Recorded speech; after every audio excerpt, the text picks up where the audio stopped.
The following is a presentation of the Radio Misfits Podcast Network.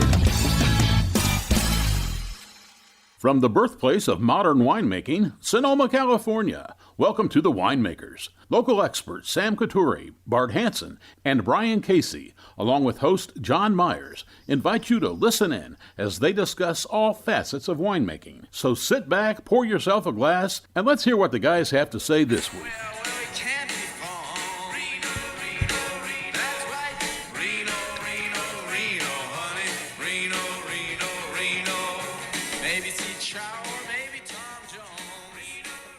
Welcome to Bullshit on a Bench. Rebranding. Well, good morning, everybody. Welcome to Bullshit on a Bench. We are the Winemakers. Formerly known as the Winemakers Pod. Or maybe always known as Bullshit on a Bench. Right. Occasionally. Maybe that's what we're known as, is Bullshit on a Bench. Brian Casey, Bart Hansen, Sam Couturi, and our guest this morning, Glenn Proctor from Ciatti. And he got it wrong. He got it wrong. It's Ciatti. Ciatti. It should roll right off your tongue. See? And I was talking about Cafe Ciatti. So here's what we can do. No wonder I fucked up. Ciatti. So we can practice spelling too, and that helps. Yes. Can I do that phonetically? Do you remember Piatti? Yeah, I do Right remember there where Piatti. the El Dorado kitchen is now? Yeah. Yeah. We used to go there I had all a the few time. long nights there. Yeah. Saw sitting at I was definitely not 21. Sitting at the bar with my mom, saw Barry Bonds' 500th home run sitting in Piatti. There you go. Nice. Not a big Barry Bonds fan here, just so we're clear. Okay. Well, good morning, Glenn. Let's get juiced up. Not if we want to go there, but wait a minute. So, like, Noah's never... dude, I look at my heroes and people that I look up to have some sense of responsibility and comporting themselves in a way that I want to look up to, or I want my kids to look up to. So somebody that cheats but then lies about it and still hasn't come clean and then actually throws other people under the bus to maintain his cleanliness become problematic to me. So if we also talk about Lance somebody, that becomes problematic for me too. Not that I'm better than now, but just to get it out. I mean, he did finally owe up to it after he buried two other people, right? I mean, just say, lying. Speaking of which, Sheryl Crow is at Bottle Rock this weekend. Okay, so now we've started a discussion. Why? Did Sheryl Crow and Barry Bonds, were they ever linked? No, Lance Armstrong. Daryl Strawberry? Daryl Strawberry. I can leave now, too, if you want. No, we're all good. As long as you're not a Dodgers fan, it's all good. If he's wearing green, he might be a fan of the Las Vegas Athletics. I was an athletic fan. That's my team, but I think I was a Raider fan too. And after they leave a couple times, you get tired of it. So Glenn and I were up in Reno this weekend for it had to be the world's largest basketball tournament. It was unbelievable. The convention center was open. All the doors were open, and everywhere you looked, there were basketball courts. That's so amazing. It was just amazing. That's the convention center. It's like the Reno Sparks down by the pepper mill. Yeah. 48 different courts. 48 courts. All playing at one point, one time. Talking 10 players on the court at a time, times 48. That's 480 basketball players. Probably, and then plus the rest of the team. 3 times as many with the family. Right. And then that flips every hour. The courts flip to another team. Crazy. And you get 2 games a day, it seemed. So just start doing the math. Well, whoever's out there. as we know, I went to the University of Nevada, Reno, so I can't do that math.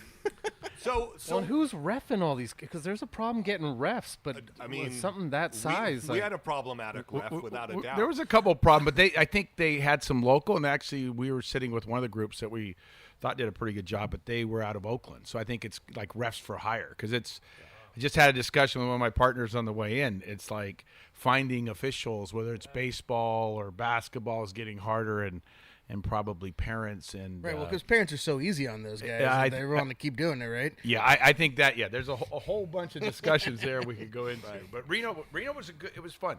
Yeah, it was a good time, and the kids had a good time. So. And Reno is like, I imagine that most people that come to Reno never get off of either the old strip or the more new modern, larger strip, right? I mean, there's beautiful neighborhoods and along the river going. The whole river west is just gorgeous. I have to get, Bart had his bike. He's out pedaling around and kind of touring. Right. Did you get off the trail? Did you go on trails or just kind of around town? No, I was just on the road. Right. I went out towards Sparks and then ended out on some parkway, which brought me. I kind of did a big circle around it. I got out the McCarran. Yeah, the McCarran goes all. That would be something you did in college. Veterans Parkway. Oh yeah, you were way out there. Yeah. Okay. So of course, while he was biking, I was taking care of his kid, and dropped him with mine and some others at the mall, so Bart could do his excursion. So therefore, I felt I needed to ask Glenn to be on the podcast. Are you saying as a benefit or as a penalty? Quid pro quo. Right. So anyway, Sam, we drove by your alma mater, and everything looks good there. Well, the last time I was there, it looks nothing like it was when I was there 15, 20 years ago or whatever. I mean, they've built so much new, there's like new dorms, new classrooms, all these, there was like funky old houses that have been torn down and they built these big apartments. And, I think the student population is like probably doubled. It's 20,000. So I think it was in the low teens when I was there. Yeah. So it's definitely growing fast. Reno's growing fast. I mean, just looking at that, it's and some redevelopment downtown. I mean, where we stayed was right across from the ballpark, which seems to be fairly new. The ballpark opened right before I left. So that'd been like 2007, 8, something like that. Yeah.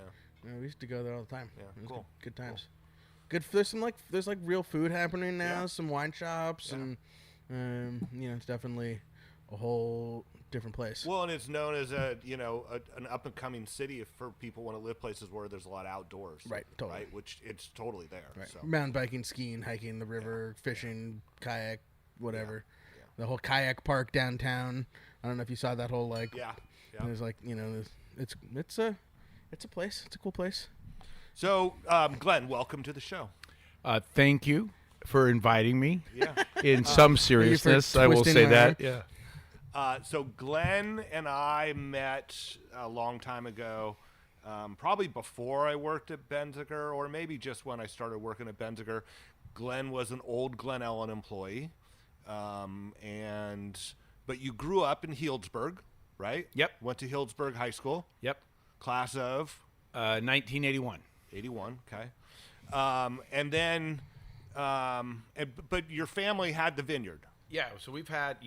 Let's start. We're going to start with Puccioni first, and then we'll get around to whatever we do is all good. I just try to stay busy. Right. So so the family, my great grandfather came over from a little town called Coselli, so it's just south of Lucca, in 1889.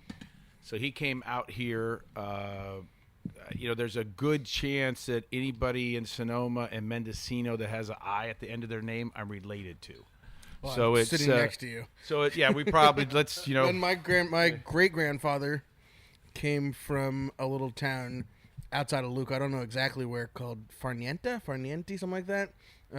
Where there's like a page of Couturiers in the phone book. Oh yeah, what you do is you go to the because we've been back 5 times, so we actually stay in touch with our cousins now in Lucca. But you go to the cemetery and you start looking around at last names. It's kind of how you figure it out. So he came over 1889, and I think he came over. Did he get a wife when he came over? He knew his wife, and it's kind of interesting how that all gets set up. And then they bought in 1904. He, along with his brother-in-law, bought about 200 acres in Dry Creek Valley. Now, we're in the better part of Dry Creek Valley, if I may say, but since I was the president of the Wait a minute, do you really feel that way? No, I was the president of Dry Creek Valley Growers and Vintners, so I've got to say it's all good in Dry Creek Valley, and I know I'm in Sonoma Valley, so I've got to be careful. But we're kind of 3.5 miles due west on the southern edge of Dry Creek Valley. A lot of redwood trees. So like where due we west sit. of downtown Healdsburg. Yes, basically. due west of downtown. You know John Healdsburg. Hawley? Yeah, no, John. Well, I knew John Hawley Dana? at Clos de Bois. Okay. Yeah, because I actually go back. Not you want to know my Glenn history. knows more people than Sliced all of bread. us put together. So no, but I ended up between my I went to Healdsburg High, then I went to Fresno, and I got a degree there. We learned how to make wine. Yeah, well, it's No, yeah. Then I went you went to, then I went to Davis, and I got a went- master's there. but Fresno was for. It was viticulture enology. I took all the enology classes I could, and then of course Corneo. I remember going to his classes at Davis, and then he'd make fun of the poor Fresno people. So we had fun because the Fresno people would make fun of the Davis people. We had a Fresno wing at UC Davis, myself and Nick DeKuzlian, and so we talked about Fresno State athletics just so they understood. But between there, I actually worked at Clos de Bois for internship over a summer. So that's John Hawley and some of that group had contact with. So And, yeah. and was that a cellar job? No, that was a vineyard job. That was vineyard out in Alexander Valley. I think there was like 400 acres. So I was out digging holes, taking cluster weights, kind of doing all that stuff. And then I had worked at Fieldstone Winery for a time, another internship where I'm driving tractors and this. A great story. I mean, if you guys tell me, you keep me on track. But we're sitting there, Frank Tusher. Why start now? Old guy's doing this. He's just a great guy. And I think it was my first day on the job. I'm used to driving like our old John Deere. And so he's got me on this big tractor with the disc and a roller behind it. And so you really have to swing around to make the turns to get out of these rows. And, at the end of the day, I think I'd taken 2 end posts and a vine down, right? I mean, it's kind of expected a little bit. There's a learning. And he came up with the vineyard foreman, and he's like, he goes to Juan, he goes, did you tell Glenn what's going to happen? He goes, no. He goes, yeah, so it's like $60 a vine and $60 an end post, and I'm thinking I'm making like $285 an hour. That was like a month's So pay. I've got to work here a long time just to break even. But it was a good lesson in terms of learning. But so Wait a minute, did they actually take it out, or were they just? no, he jacking was you? Okay. jacking, which is you need somebody to do something. So you would He was be making tough. you drive tractor better. Yeah. Pay more attention. But so our family, a long time in Healdsburg, 1904, first planted. I think I gave you guys some stuff. So in the 1911 history of Sonoma County, we're kind of recognized as one of the original Italian families in that area. So they had by 1911, they had 40 acres of grapes. So we still got some of the same vineyards that were planted in 1904. And you were telling us, what was the cost of the 200 acres back then? Yeah, it was 10,000 gold pieces, but the way it worked was it's so they paid it. I think they made a down payment, and then to Norton Land Company, which at one time owned a lot of that property in there, because that's part of the Sodioma land grant, and then it got moved from there to different parcels.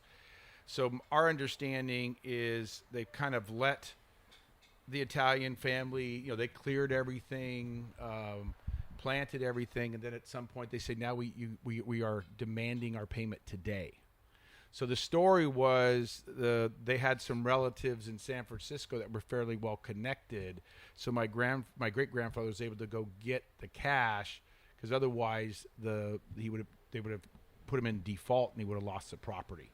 So a little bit you could argue they're trying to take advantage. Let the Italian immigrant Do the clean work. it up, and then at the same time, guess what? We need all your money. So we were able to keep it, but it was 10,000 gold pieces at that time. Which actually is a lot of money. I mean, today we still have 200 acres. So They still have 5,000 gold pieces. yeah, somewhere, and Somewhere buried out there. But we have about 200 acres. About 130 is redwood trees. We've got about 25 acres of vineyard. It's a pretty unique property in terms of we love it. And our goal is we had it 100 years, and then the family got together and goes, how do we keep it the next 100 years? So we put a business plan together around that. We'll see what people do, when I'm no longer here and others are no longer here. But the goal is to keep it. It is challenging in environments because it's the neighbors have moved in or all have a few more bucks than us and built big houses, and it's what you deal with. But But in 04, how much of that was planted to grapes, and how much was like prunes or nothing was grape? Well, plums? see, in 04, a lot of that. Fucking 1904. Just Yeah, for, 1904. Yeah. But you go back, what they did, and there's some good history of when you look at some assimilation of the Italian communities within Sonoma County. And I think she was at St. Mary's. I talked to her, but they did, what they did is they bought that property. They were offered property in Dry Creek Valley proper, right? But the thing with that property offered was you could make charcoal. So they could take and burn out the trees. They'd make charcoal, and they sold that into the local charcoal market. So people would buy charcoal to cook or to keep warm. And so it was a cash flow. So then they could clean the property, sell the charcoal, and then they could plant. So they did have grapes. A lot of it was grapes at that point, some vegetables, some other crops. So there was some diversity. We did have prunes on that property. Now, I think those were put in closer to the 40s, and we still have a dehydrator on the property. Most of the prunes got pulled out by the 1970s. Okay, so two things for our listeners. Kind of lay out where it is in Dry Creek, because you guys are in a unique spot. And the reason why there were so many redwoods there is because you're in an area that lends itself to getting fog. You're close to the coast. There are parts of Dry Creek where the redwoods weren't quite as found. And we're basically, we go from 400 feet up to 1,100 feet. In terms of, and we're kind of in a bowl in the center, so we can be warmer during the day. And so from West Side Road, you go up Mill Creek. So you just go, if you know where Mill Creek Vineyards is, right after that, you take a right, you go back about 3 miles. Right. And then we're on Puccioni Road. So we have we've been there long enough. You get your own road named after you, I guess is how it works. I have no idea. So we're at the end of that, but it does get warm. But then depending on our facing of our slope, we do like the Petite Syrah that maybe we'll taste. It's really kind of has an east-facing slope, so we get early morning sun, warm during the day. But because of the mountain on the west side, we kind of lose that, so it's a little slower ripening. While some of the Zin that's more westerly facing, so we get some different levels of ripeness or timing because of where they sit. And what was planted in 04? What was planted there? Zinfandel. Zinfandel. But it was Zinfandel, but you still see a lot of what was done was a Zin, Alicante, Petite Syrah, Mission. You kind of had a Dago Red kind of mix that was sitting there. Yeah. And they made, some great wines, right? Because you go back, you could argue, is it varietal wines better than blended wines? It's a whole nother topic and discussion. But that's what they had. So if you look back at the stuff we have from the original planting.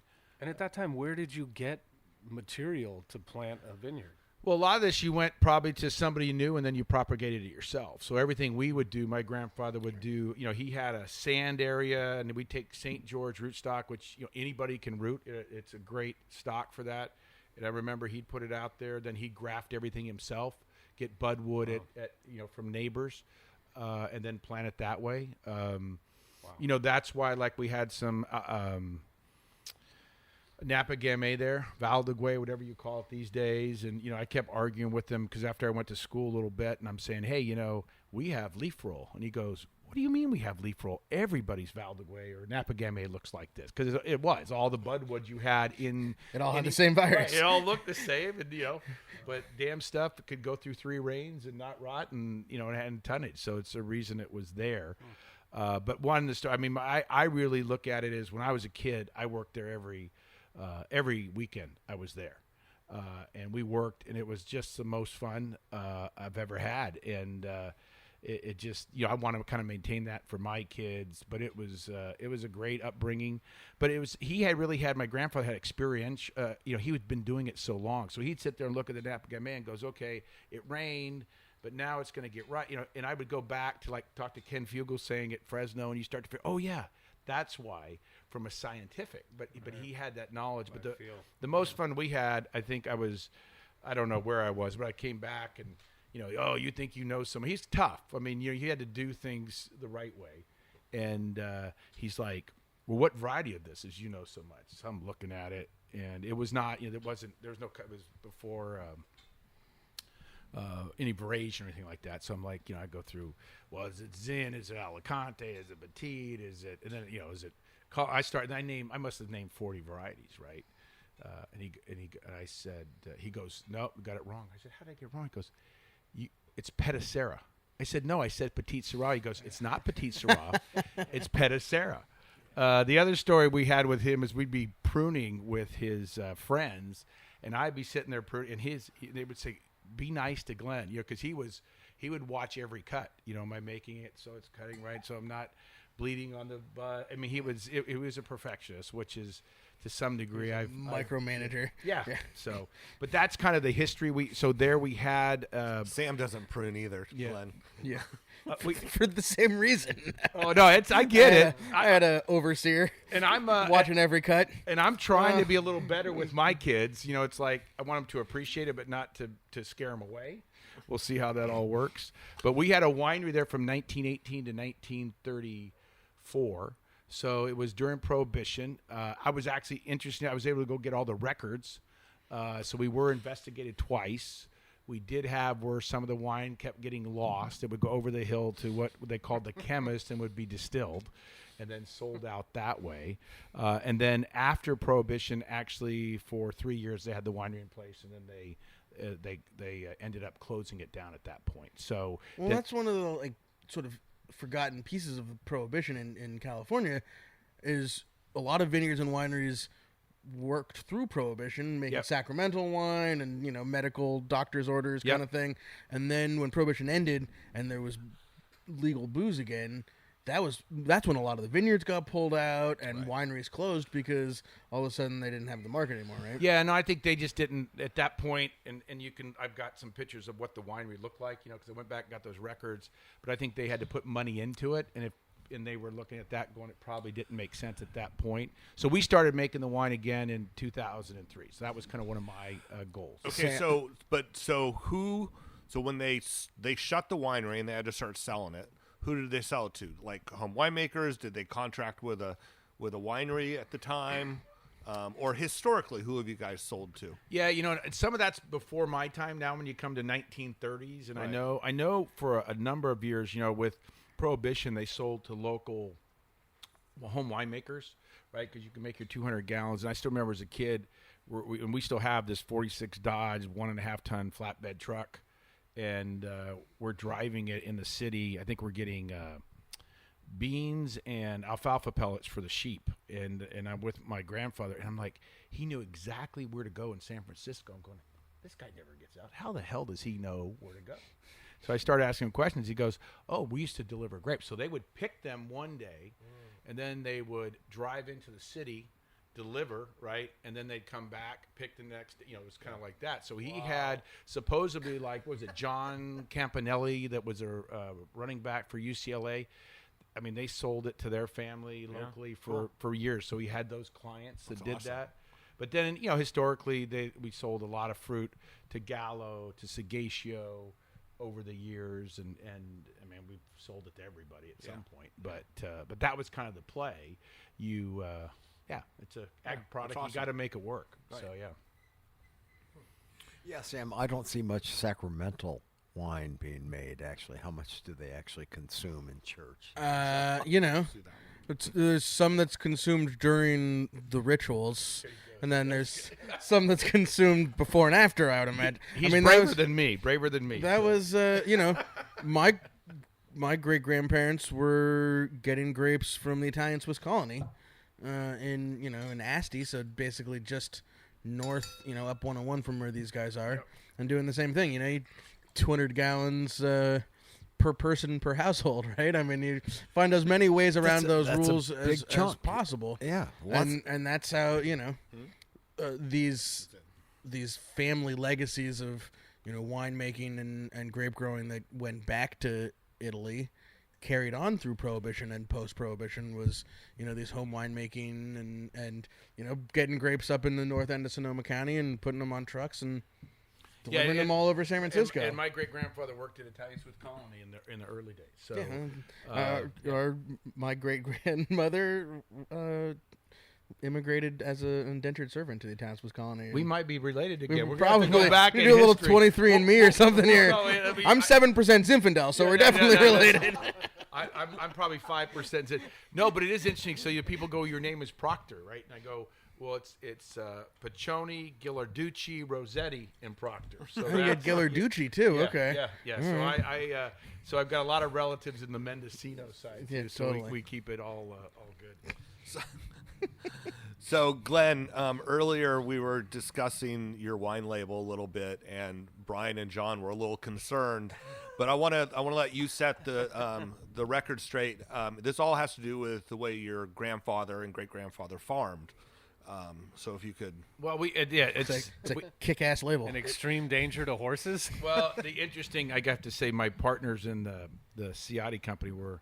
I also work. They make fun of it and call it the Asino label, but it's not. It's a mule. So what we did, we were one of the last families to use mules commercially. So my grandfather exclusively used a mule until 1968. Wow.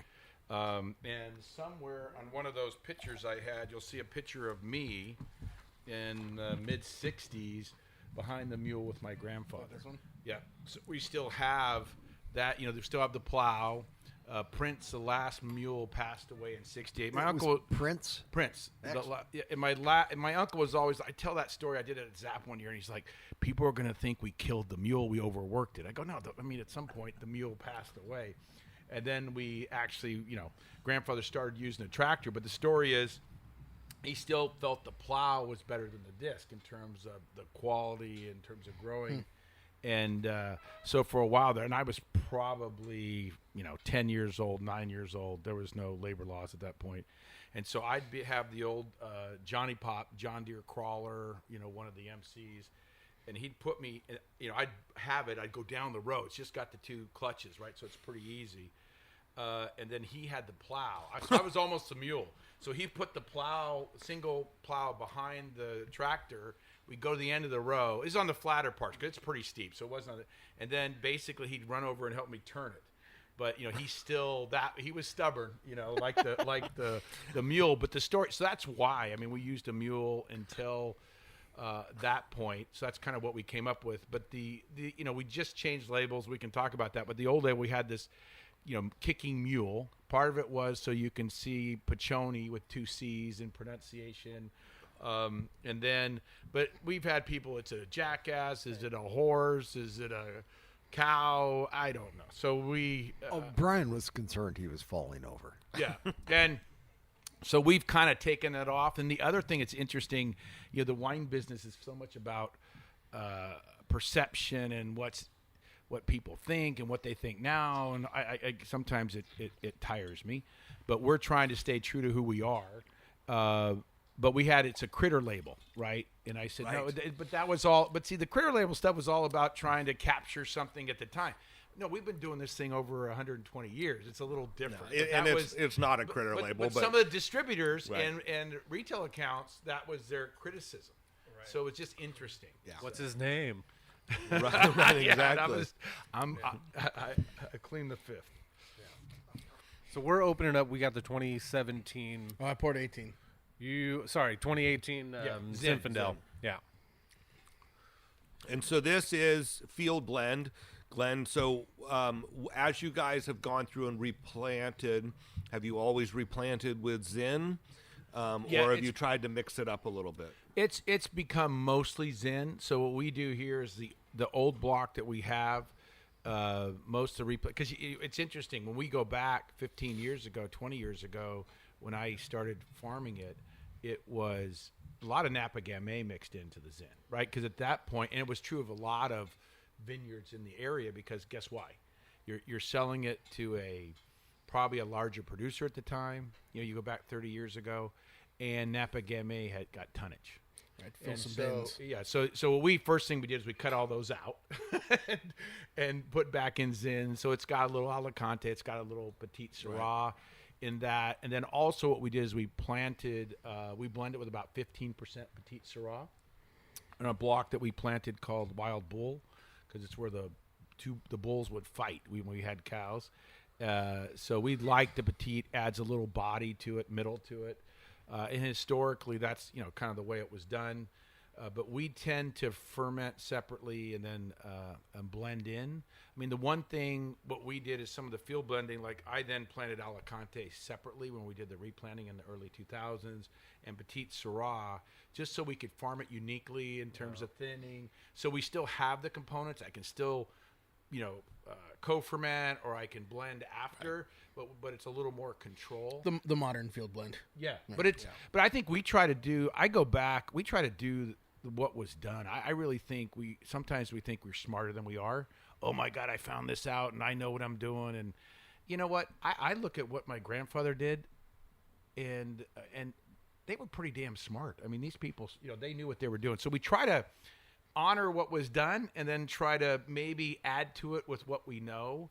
But I think we need to be careful, because it's like going out with the Raffinellis, who were friends, and we're sitting there with Dave, and I think Americo was still around, and he's sitting there and taking laterals off and doing some leaf pulling, and we've been doing it this way for 30 years, and this is in the 70s, right, or 80s. And then when I'm at Davis, I'm doing a leaf pulling research, right? It's like, some of the stuff's been done. So, well, I always think about these, those original planting field blend vineyards that are Zinfandel Plus. Yeah. And, the varieties they had out there, you were boosting tonnage. Right. But it was also, you bring the Petite Syrah for mid-palate and maybe Grenache or something for some juiciness and kind of balance out what Zinfandel brings you with just the field blend, as opposed to what we do now with like modern winemaking techniques and acid additions and water adds and whatever you can do in the winery. Basically, they were doing in the field, right? Well, yeah. You look at even if you had the Napa Gamay with acid, or even Alicante with color, especially in a co-fermented situation. Alicante, yeah. I mean, you take Alicante, and I have a guy that actually buys our Alicante, does it 100%, and his color looks pretty good. But usually, when you do that without co-fermentation, you get a lot of fallout in terms of some of the color and intensity. So, I think that again, my history is I was a kid. I'm 3 or 4 years old. It's probably, you can relate. It's like I'm sitting there. We're at a table. We always had wine with food. We had wine with family. My grandfather had a 2-gallon jug or 3-gallon jug next there. I had a glass of water that was half water, and then he goes, "Okay, I'm going to make your Kool-Aid." And then so I've got this water wine 50-50. But it was always, we never like, oh my God, we're getting drinking to excess. It was really about the celebration, the people, the honoring of what was done. Totally. So again, we're trying to make a wine that, that in some way represents who and what we are, but complements food. Right.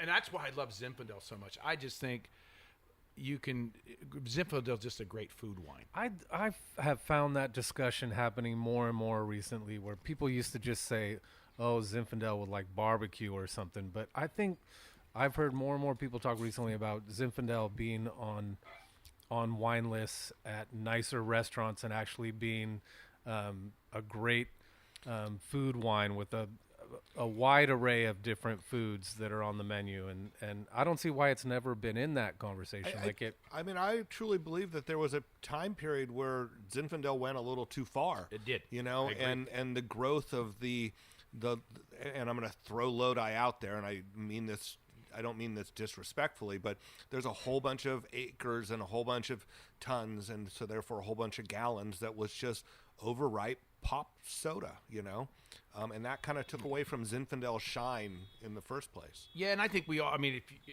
if I may, go ahead. I think we went through a period here where Zin became an overripe, over-extracted style. Yeah. So you didn't have the acid, and then all of a sudden you're sitting there with the alcohol, and it really became, and that was, some wine writers like that. And again, I think that veered it off a little bit. Mm-hmm. You had the whole white Zin thing that then confused consumers about what are we trying to make. Still to this day. Well, but white Zin's lost. I mean, but it's still around. No, but we get people in the tasting room. We had people in this weekend that had never had a Zinfandel. When I poured it, they said, "Oh, it's red. We've never had a red Zinfandel before. We've only had white Zinfandel." Well, but I think part of, I'll tell you this story. I think with wine we make it too hard. I think if people enjoy it, that's good. I mean, I remember we were at a wedding, or somebody was a best man at some wedding because they thought I could talk, and I think hopefully I didn't embarrass them too bad. But so somebody goes, hey, I sent somebody in the wedding party some wine, right? And I called them. I said, hey, I'm at Glen Ellen at the time. If you want to talk about my history there, and I sent them, they go, what do you like? Goes, well, I really like White Zin, and I'm like. The way they said it, I'm like, you don't need to be embarrassed that you like White Zin. That's great that you like wine. We have a white wine. We can send you some. It was just, because there is people kind of try it and they move, and we intimidate people too much with wine.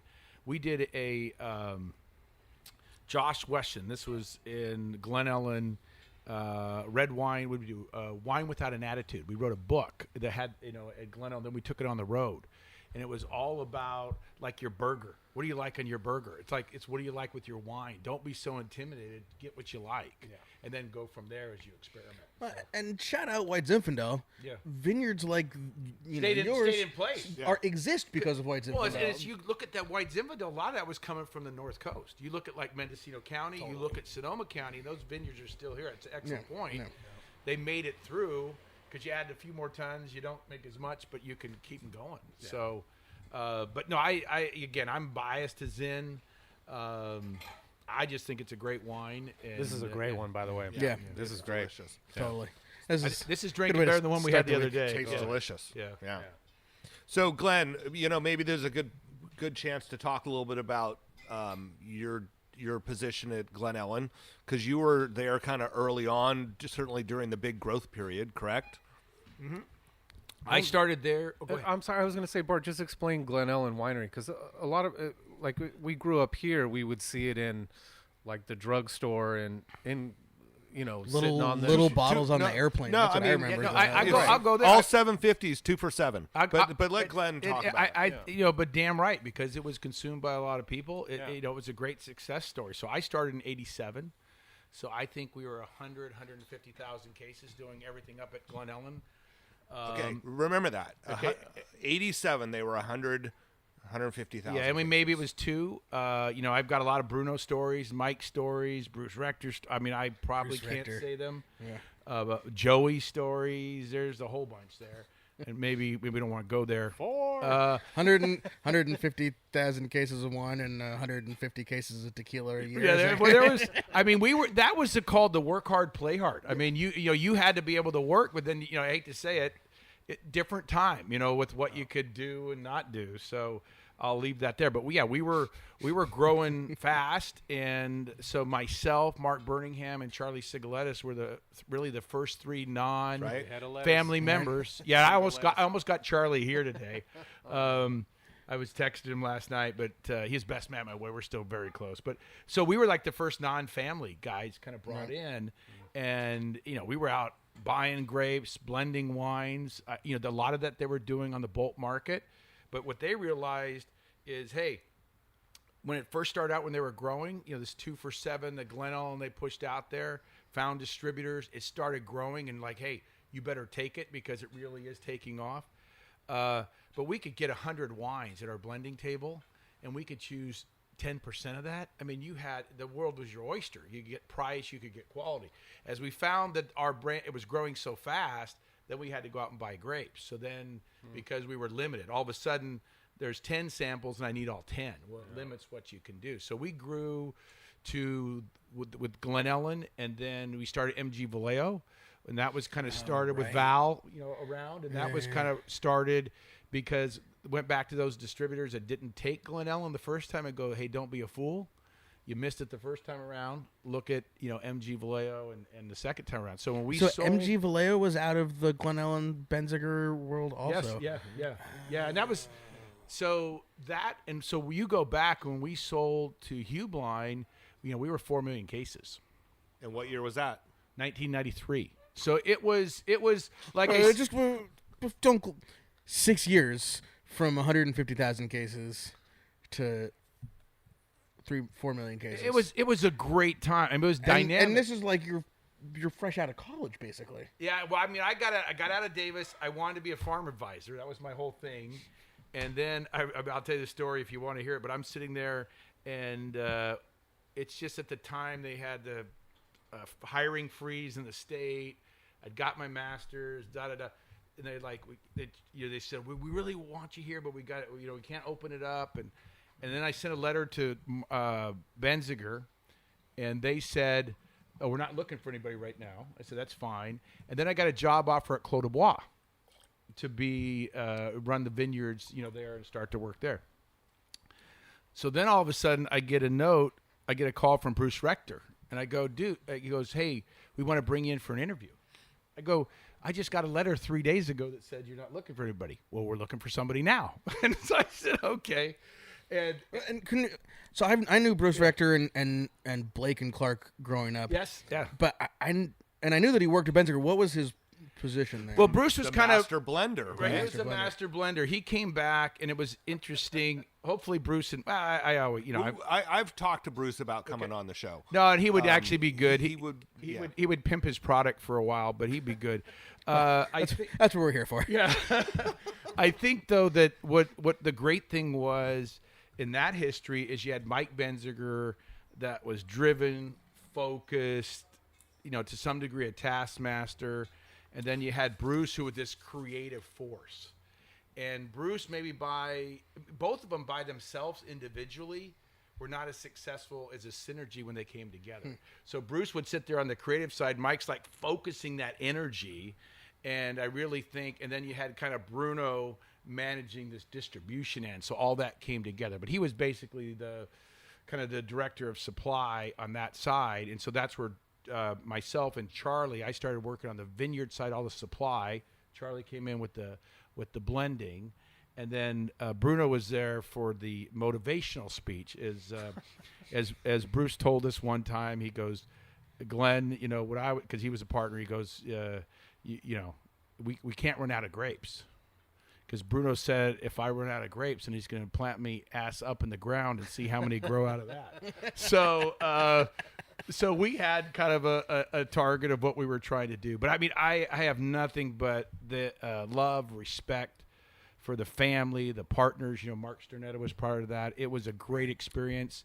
And I always talk about this. You talk about Maslow's theory of higher needs, and there's that self-actualization being part of something. We were family.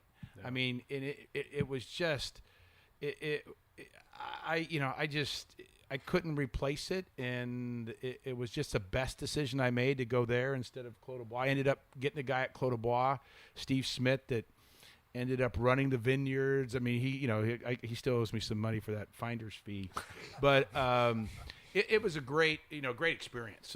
So we grew very fast, hard work. But again, we were bottling 4 million cases up until 1992, until we actually went to East 8th Street. Maybe it was 91. Where were you doing all that bottling? At you got to see it. So we had truck. It was 24. It was like 20 hours a day. Wait, 4 hours for downtime. At the ranch. At the ranch, on that little tiny bottling line. Oh, see, that's why I said we had bottling run constant 20 hours a day. We had Jimmy Hinks trying to fix it up with bubble gum and wire. We had a couple portable lines, and you had trucks running in and out. And think about those of you that are listening about that Benziger. They're talking about bringing in these trucks down to the winery where the tasting room is now, and it was constant trucks. The trucks would come in full and they would leave full, right? Oh yeah, come in with empty glass and leave with full product. Right. Yeah, and then you're bringing in the bulk wine. So tanker trucks are coming in. So we kind of waxed over that. A lot of this stuff was what Glenn's day job now is, that all these large wineries that are selling bulk wine, that's what Glen Ellen was purchasing. That's what I was saying. We started that because they were kind of trying to, Benziger and stuff, but it was like, hey, this is an opportunity. Glen Ellen was an opportunity because it's like all of a sudden it's the fighting varietals. If you remember those words, it's like, hey, we can get varietal wine, and it's not it's affordable, it's varietal, it's accessible, stylistically it's approachable. Boom, and you look at Sutter Home, you look at Fetzer, you look at Glen Ellen, was all part of that mix. And as Bruno's saying was, Glenn, you only get touched once. You run as hard and as fast as you can because you never know if you're going to get touched again. And so it was a dead run to take advantage of that opportunity. So we brought in bulk, and then when we couldn't buy bulk, then so we started crushing, 50,000 tons of grapes at off-site facilities. We were kind of the brick and mortar. You don't need to own the brick and mortar to have the ability to produce the wine. So we could go cooperatively work with other wineries and still put blends together. So you got creative, and you were able to do it without necessarily asset heavy, right? And that became and the thing about it is I always think about this, like when Mike went out there and they bought the property, it wasn't like, hey, let's do 4 million cases of wine. No, it was his Mike's dream. Focus was what he's doing, right? Was doing. And even the Benziger program, because I was still there when we launched that, but after the Glenelg, then we kind of I was doing some winemaker stuff in the Midwest with the Benziger program. I do all those visits.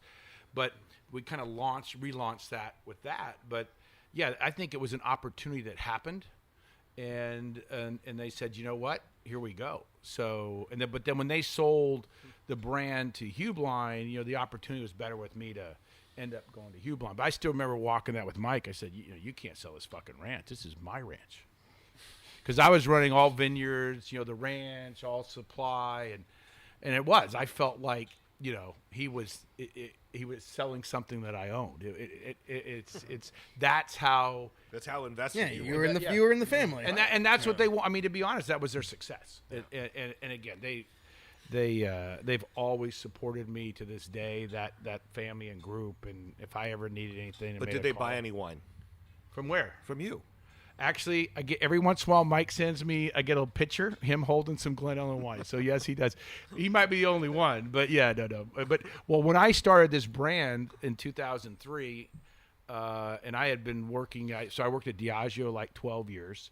So that was Glenelg they had, and then BV and Sterling. I was running those programs for supply and vineyards. I started this brand when I went to Ciatti, and I went to Mike goes, you can make it here as long as you want, just don't screw it up, meaning do it right.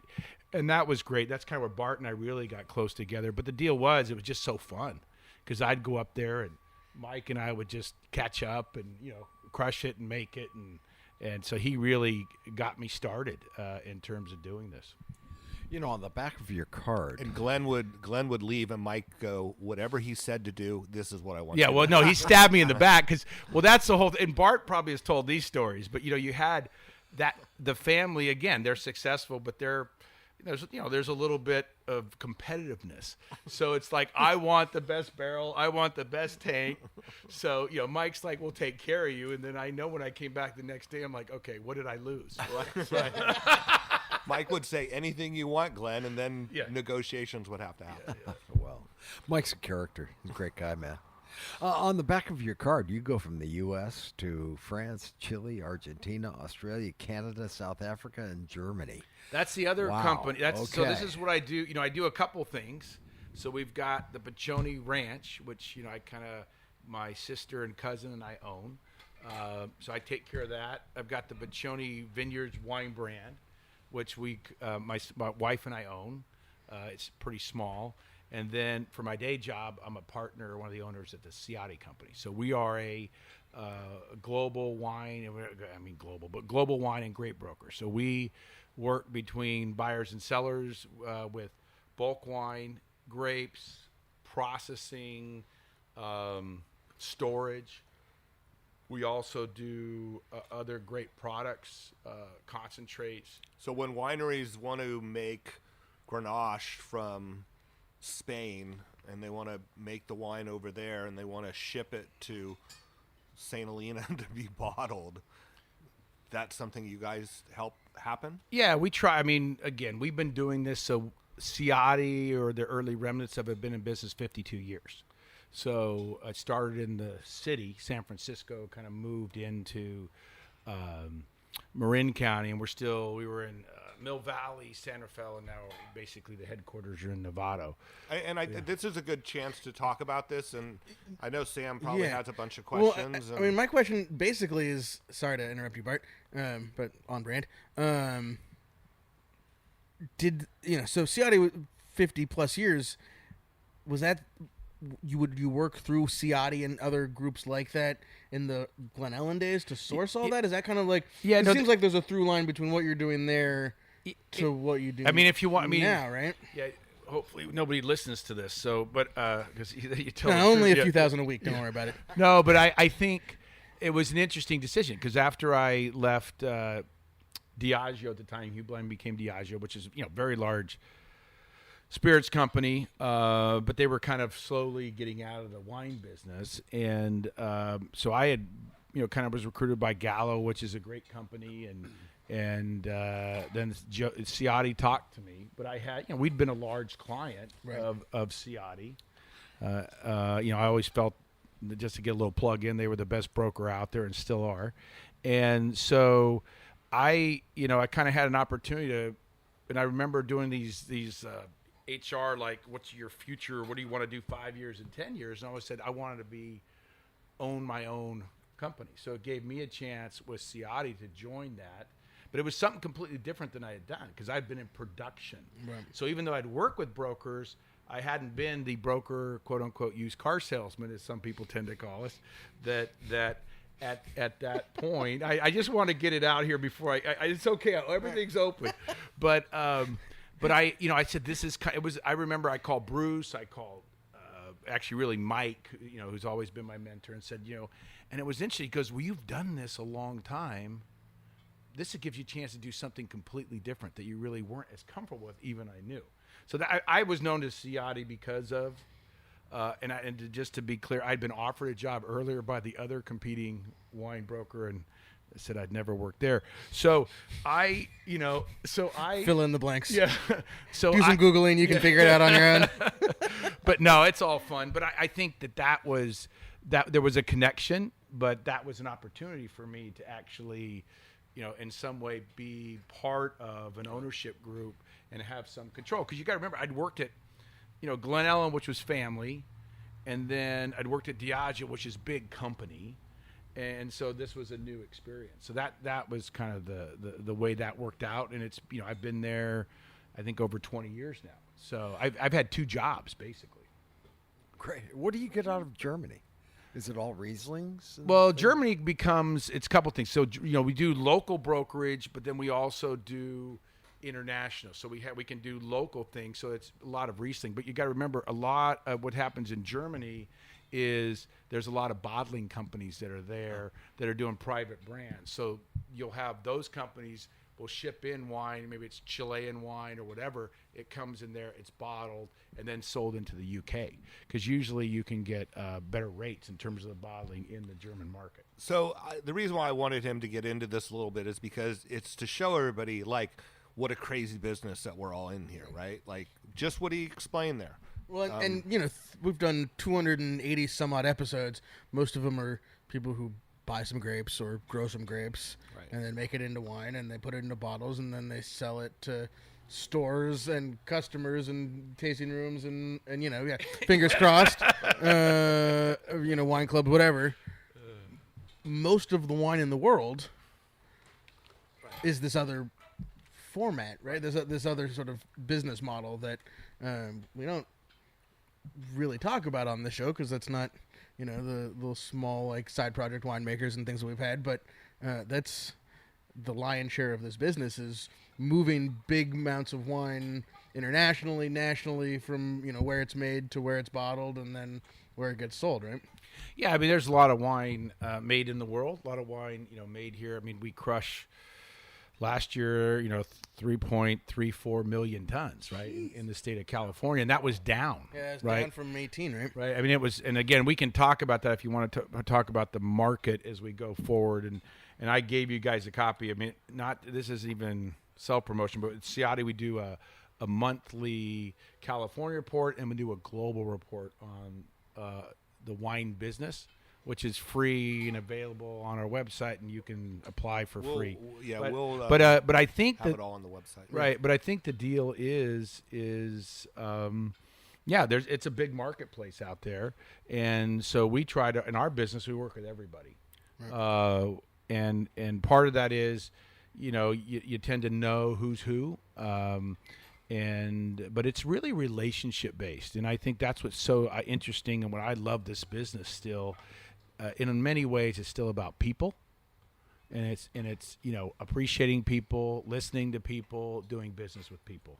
We're not selling widgets, and I think there's some value to that. And I've always been a believer. People go, "What do you think about?" And I said, "You know what? All you have is your reputation, and you got to be careful of that. And you never know if you're going to be working for somebody or they're working for you, and how that plays out. So comport yourself, in the right way." Well, you're lucky you're not making widgets, because that's an awful goddamn boring. Yeah, and it's a great business to be in. Now, at the same time, in the wine business, let's just kind of talk about the reality, right? It still comes down to price, quality. So we'll sit there, in our business, so we do a lot of bulk wine. We'll do grape brokerage, again, processing, case goods, brandy. But we'll send out samples, right? So, Brian, here's the buyer of whatever you need, 25,000 gallons of Alexander Valley Cab. So we send you, here's these 2 samples. We might send you in this market, 10 or 12. You're tasting them. You come back, well, what's the ask price? Where's the price? And then you're looking, okay, what am I going to do? Because again, you still have to sell wine to the consumer. You have to have in this business, it's a business. I mean, I'm selling small little bottles of wine we just talked about, but you have to have a consumer proposition that makes sense to that consumer, that drives all the way back a profitable marketplace, right? You can't, I got an idea. Well, if nobody cares about the idea, guess what? You're not going to be doing it too long. So, but what I love about this, I'll send out 2 Cabernet samples, and let's say Brian and Bart, and you'll look at this and you go, "Man, I really like this one, but God, this is crap. Why did you send this to me? I just don't like it," right? I want to offer on this. I'll send these same 2 bottles to Bart, as an example, and he goes, "I love this wine, the one that you didn't like." So it really becomes down to what a winemaker wants. It could be it's a blending component versus standalone. It could be I need some oak, or I need acid for what I'm putting together. So we try not to be judgmental about the wine. We try to say, okay, what does that consumer want, or that in terms of this, the buyer, usually a winery, and here's a breadth of what you can come and get. So it's really interesting if you get too hoity-toity, I guess, in this business, you've got to be careful. And so we look at that, but it's a relationship with that buyer and seller. And then we help negotiate the price, and then we're a third party. And so when both parties agree, we then write up the terms and conditions and sign it into a binding agreement. Do you ever hold inventory? We don't hold inventory. Yeah. We're not a trader. So Right. There is people out there that will trade. Now, I have say we had in certain countries done some just because of the laws in that country, how we'd work as a broker. But we're a broker. So we're in the middle between buyer and seller. We don't have interest. So our interest is in the deal. And that's why we go back, because if it wasn't that case, if I just represented one side, then I can't actually talk to everybody, right? Because then I'm a biased broker. That's not, so we kind of go, here's where the market is, here's the prices, what do you want to do? We look at it from that segment. We're not competing with our clients. But so how does that work? Let's say Sam has, let's make it simple, 60 gallons of Grenache that he wants to put on the bulk market because he's got some extra Grenache this year. And he sends you a sample, and does he say, this is how much I want to sell it for, or you taste it and say, this is how much we think we can sell it for? No, see, that's where we go back. It's great question. So we'd go back, hey, Sam, here's what we do. He'd go, okay, I've got this 60 gallons. Okay, can we get samples? So we'd have somebody come up. We have a courier that's running every day.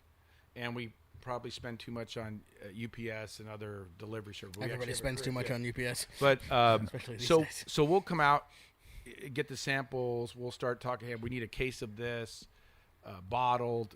We need appellation, vintage, varietal percentage, because that's, you have to be compliant depending on what you're doing with it. Talk about, here's where the market is. We don't have a lot of guys looking at Grenache, but there's some that may look at that. Where do you want to be on price? Here's where we think the market currently is today. Where do you need to be? Somebody may say, well, I need to sell it for $80 a gallon, and we're going, hey, the market activity is 15 to 20. Let's, so there's a reality to what that is. But let's get samples. Let's send them out. Let's come back. Some guys go, Glenn, if you don't get me X, I don't want to do it. Other guys like, I'd really like X, but I'm open to offers. Right. So then we go basically to counter, ask, offer, back and forth until we get some kind of agreement. We as a broker can say things that you can't say to each other. So let's say you're the buyer, Brian. We're like, I'm kind of talking to. He wants to sell it. We can we can kind of in the middle there finesse it a little bit, or at some point say, hey, you know what, this is Sam. This is the market. If you don't want to take it, fine. But here's where I think your other alternatives are. So then you try to put that together. But the market is the market. We are we're a market observer, and we follow that very closely, but we're not a market maker. The market makers are the dynamics between buyers and sellers we see every day. Right. But isn't it also what's available and what's coming down the pike? Well, yeah, you look at the whole thing and you start to go, it's not just this wine. It's like, where are sales overall? How's, Grenache example or Cab? What's the harvest look like? What's the buying activity? Is it slow? It's overall, right? We all fit into that. And as we've talked about, if you're reading of our things, we are in a tough marketplace right now. One of the things I go back to, we talked about 3.3 million tons of grapes crushed. Well, we're usually around 4 million statewide. We estimated it was 3.4 to 3.6 in our report before the crush report came out. We as a group kept going, man, maybe it was 3.8, maybe it was bigger because the market's so slow. When it came out at 3.3 million tons, this is now 6 months ago, we're like, wow, the market's slow and the crop was light. Bad sign, right, in terms of demand. And even though you could say, hey, that's the state, that still flows out through everybody in terms of what we're seeing in the market. So that becomes, too, we're seeing, so right now, cash is getting a little tighter. Cash flow is becoming more of a question because you've got inventory. Quickest way to go out of business in the wine business has too much inventory at too high a cost. So you've got to move through it. We've seen a couple that we just talked to a deal today, and there some Napa Cab they probably sold just a little bit cheaper than they would have because they said, hey, we'll do a quick deal. We need the money in 30 days or having some cash. So a lot of different reasons things happen. But that's why we try to be on top of, here's where the market seems to be. Here's availability. Here is, and this is just for California as a whole. But we chart this. This is all our inventory by month that we show, that we represent. So for the whole state. The whole state. Now you can break that down by variety, by region, by everything. And we look at that, and it starts to give an idea where inventory sits. Look at the differences between Cab and everything else on that chart. Yeah, and it's so you start to look now. We do a lot of Cab, but one of the things we're seeing is Cab in general. That seems to be plentiful, at least in terms of where we sit today in the marketplace. So, and you kind of have to break it down in more specifics as you get to uniqueness. But that's kind of our job in terms of understanding the market. So a lot of what we do, we broker deals, but a lot of what we provide is information from a buyer and seller point. Here's where the market is. Here's what we're hearing. Here's what we're seeing. Here's how it feels. You own it. You tell us what you want to do. We're not. I'm not making money. If Sam's selling the Grenache, that's his. But here's the information. So really, we're in the information business, as I see it, and relationship business. That then the value, how we get return, is basically by consummating deals. But that really, when we have good clients, it's about that information and relationship is where the value is. So when our listeners see a headline that says,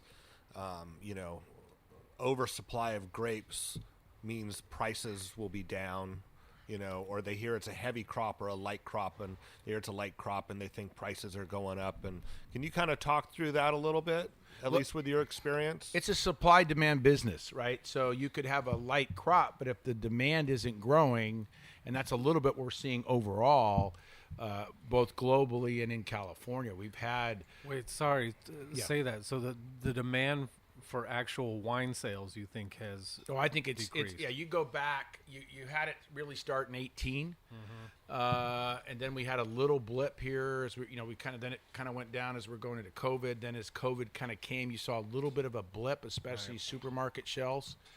And so there was kind of a jump there. But if you start looking at over the last 4 to 5 years on total sales, and you can, Gombert Fredrickson does a good job with this, we're seeing it's flat to declining. And I think what this business is very tough is finding margin in this business, as a wine business, whether you're a grower. Because I get this wineries going, I want to buy grapes. Well, Glenn, I can only afford to pay this because here's what the distributor or the retailer is taking, in terms of their cut. Growers going, hey, my production cost just went up 20%, labor, so I need this, right? Well, then you're like, but then the winery goes, well, I can't, so everybody's trying to find margin, whether you're a winery selling your product on the shelf or to a consumer, or if you're the grower, right? And in some ways, we're all price takers, right, to the consumer. So what we see of this business, at least right now, because margin's so hard to find, I think we're getting a smaller, not larger. You can go back, Sam, through you and your dad. You're not necessarily seeing a lot of people put a lot of vineyards in the ground at this point because they're looking at the cost to replace it, and then they're looking at what they're going to make on a per ton, and they're going, you know what? I've got this asset. I'm not sure there's enough margin to take that risk in terms of what I'm doing. So that's this. So I think overall, we've had smaller crops, but we're not seeing that consumption growth. The other thing that's part of this whole thing is, I think in terms of the occasions we're drinking wine, I think with DoorDash and delivery and COVID, I think that's changed a lot when how people are sitting down or where they're drinking. I think when you look at a younger consumer set and how they're looking at health or alcohol, there was a great article. It was not great for the wine industry, but it came out about a month ago on, when you the whole French paradox, and now in research and how it was healthful, and now it's come full back around where there's a question of alcohol and health, and especially on the wine side. So that's not necessarily driving sales in terms of where they are. And the other thing is wine's relatively expensive when you look at a cost per unit alcohol versus spirits or even beer. And there's a reason it all needs to be that. So I think there's still a market and a margin. I just think what you're seeing is that is getting more competitive, and it's a business, and it's a great romantic. I'm in love with this business, emotionally tied, but it's a business, and I think that's a little bit of what we're seeing come back around in this as people try to look for margins. So I've got people going, hey, I'm going to take up, my bottle price, and let's say you have 100,000 cases. So let's say it's a real brand. We need to take it up $2 or $3 a case. We expect we're going to sell 90,000 cases, maybe 85. So what that means is they're probably going to need to buy less grapes. So there's still an opportunity, and they could probably pay for those grapes, but they're not buying as many as they were before because they're trying to keep margin.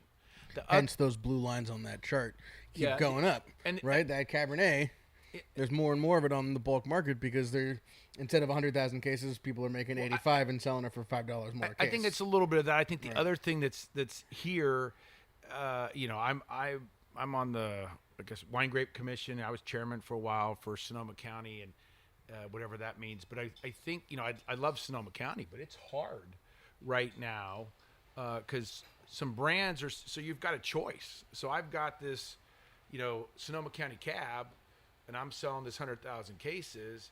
Okay, one thing I can do is take the price up, right? And just go through a scenario we talked about. The other scenario is, you know what? I can't take the price up because either with the retail where it sits or because of my margin. So what I'm going to do is I'm going to adjust my supply strategy to adjust costs. So now it's either we're going to change it from Sonoma County to North Coast or California. And if the consumer doesn't care or it doesn't care enough, I've built margin into it, but I've changed my sourcing dynamics. And so I really think we need on some of these premium appellations, hopefully what we see is people go, hey, there's an opportunity in Sonoma County, others come in and start a brand. But that's where how two ways people are kind of adjusting in this new market. And you carry the Sonoma County logo on. Yeah, I've done that since 2003. on our dry creek, on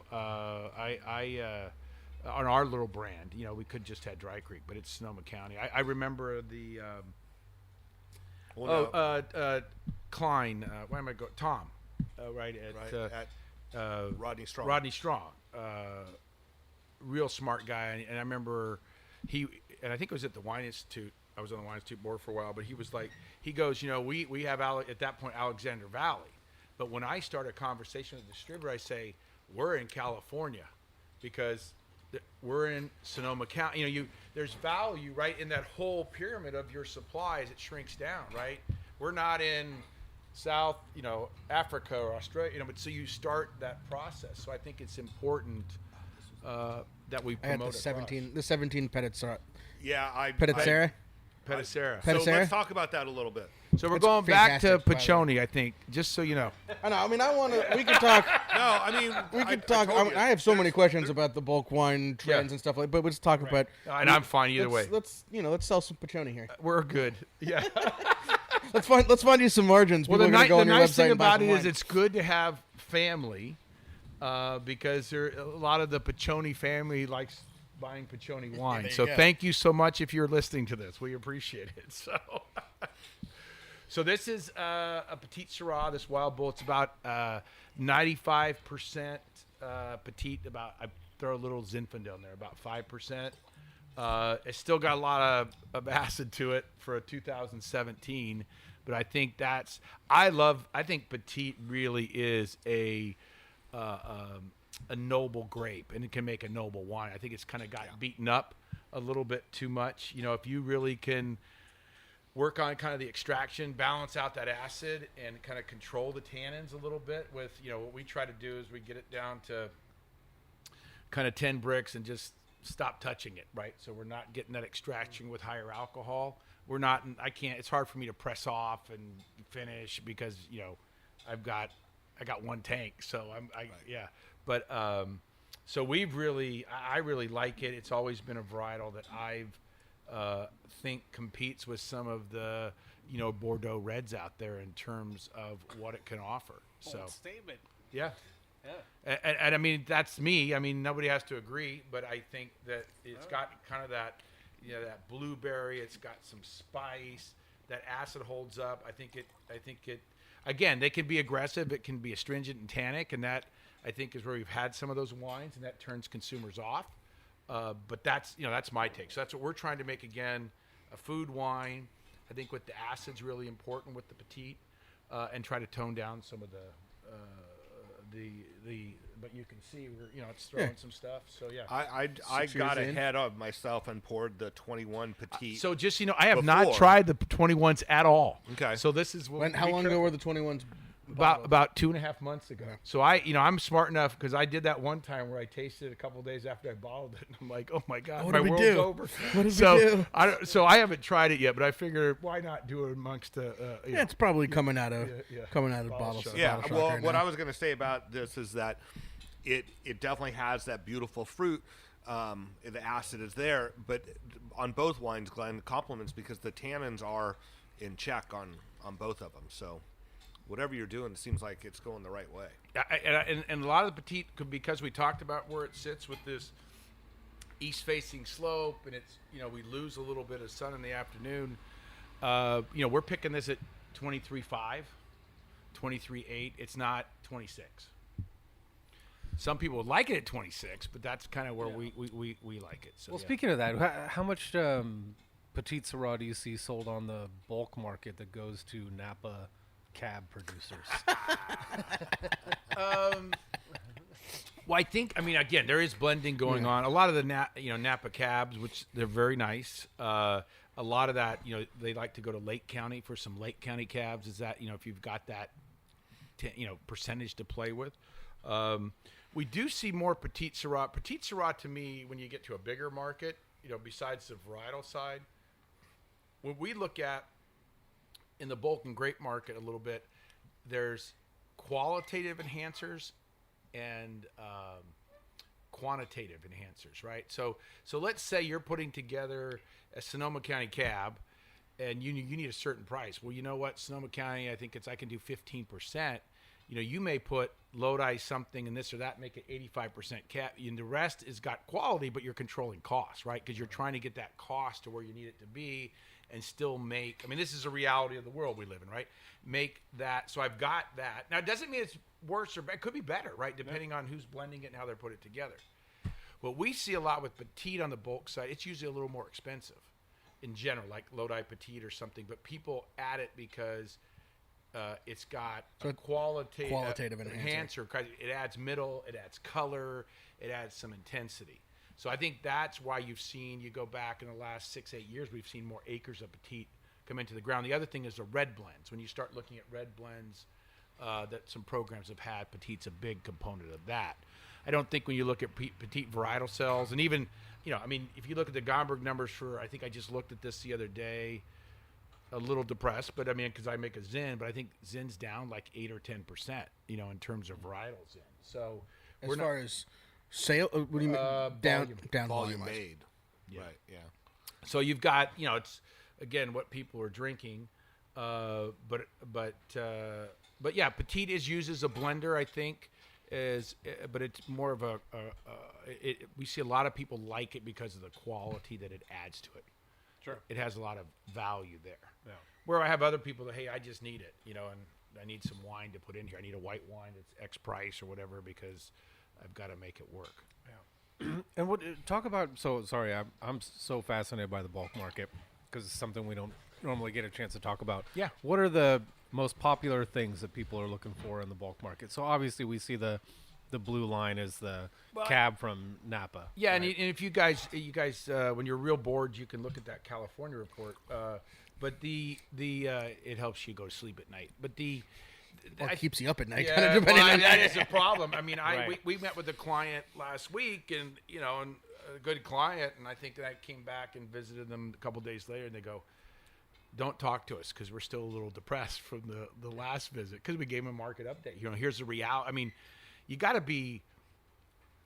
I know what I know today. I mean, tomorrow we could have a frost or something, a crop failure, or we could have some new variety. Don't trend. say it. And I'm Don't knocking say on it. wood over Don't here. say it.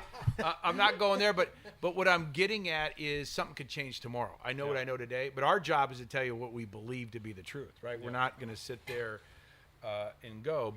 But the overall market activity, it's slow. We have a guy that helps us write that California report. Kind of we write it, put the information. We then sit down together for 2 hours, and he's been doing it since 2016. He goes, guys, my observation, this is the slowest I've seen you guys talk about the market. And see, that's a different perspective than us who are living in it every day. So it's slow out there.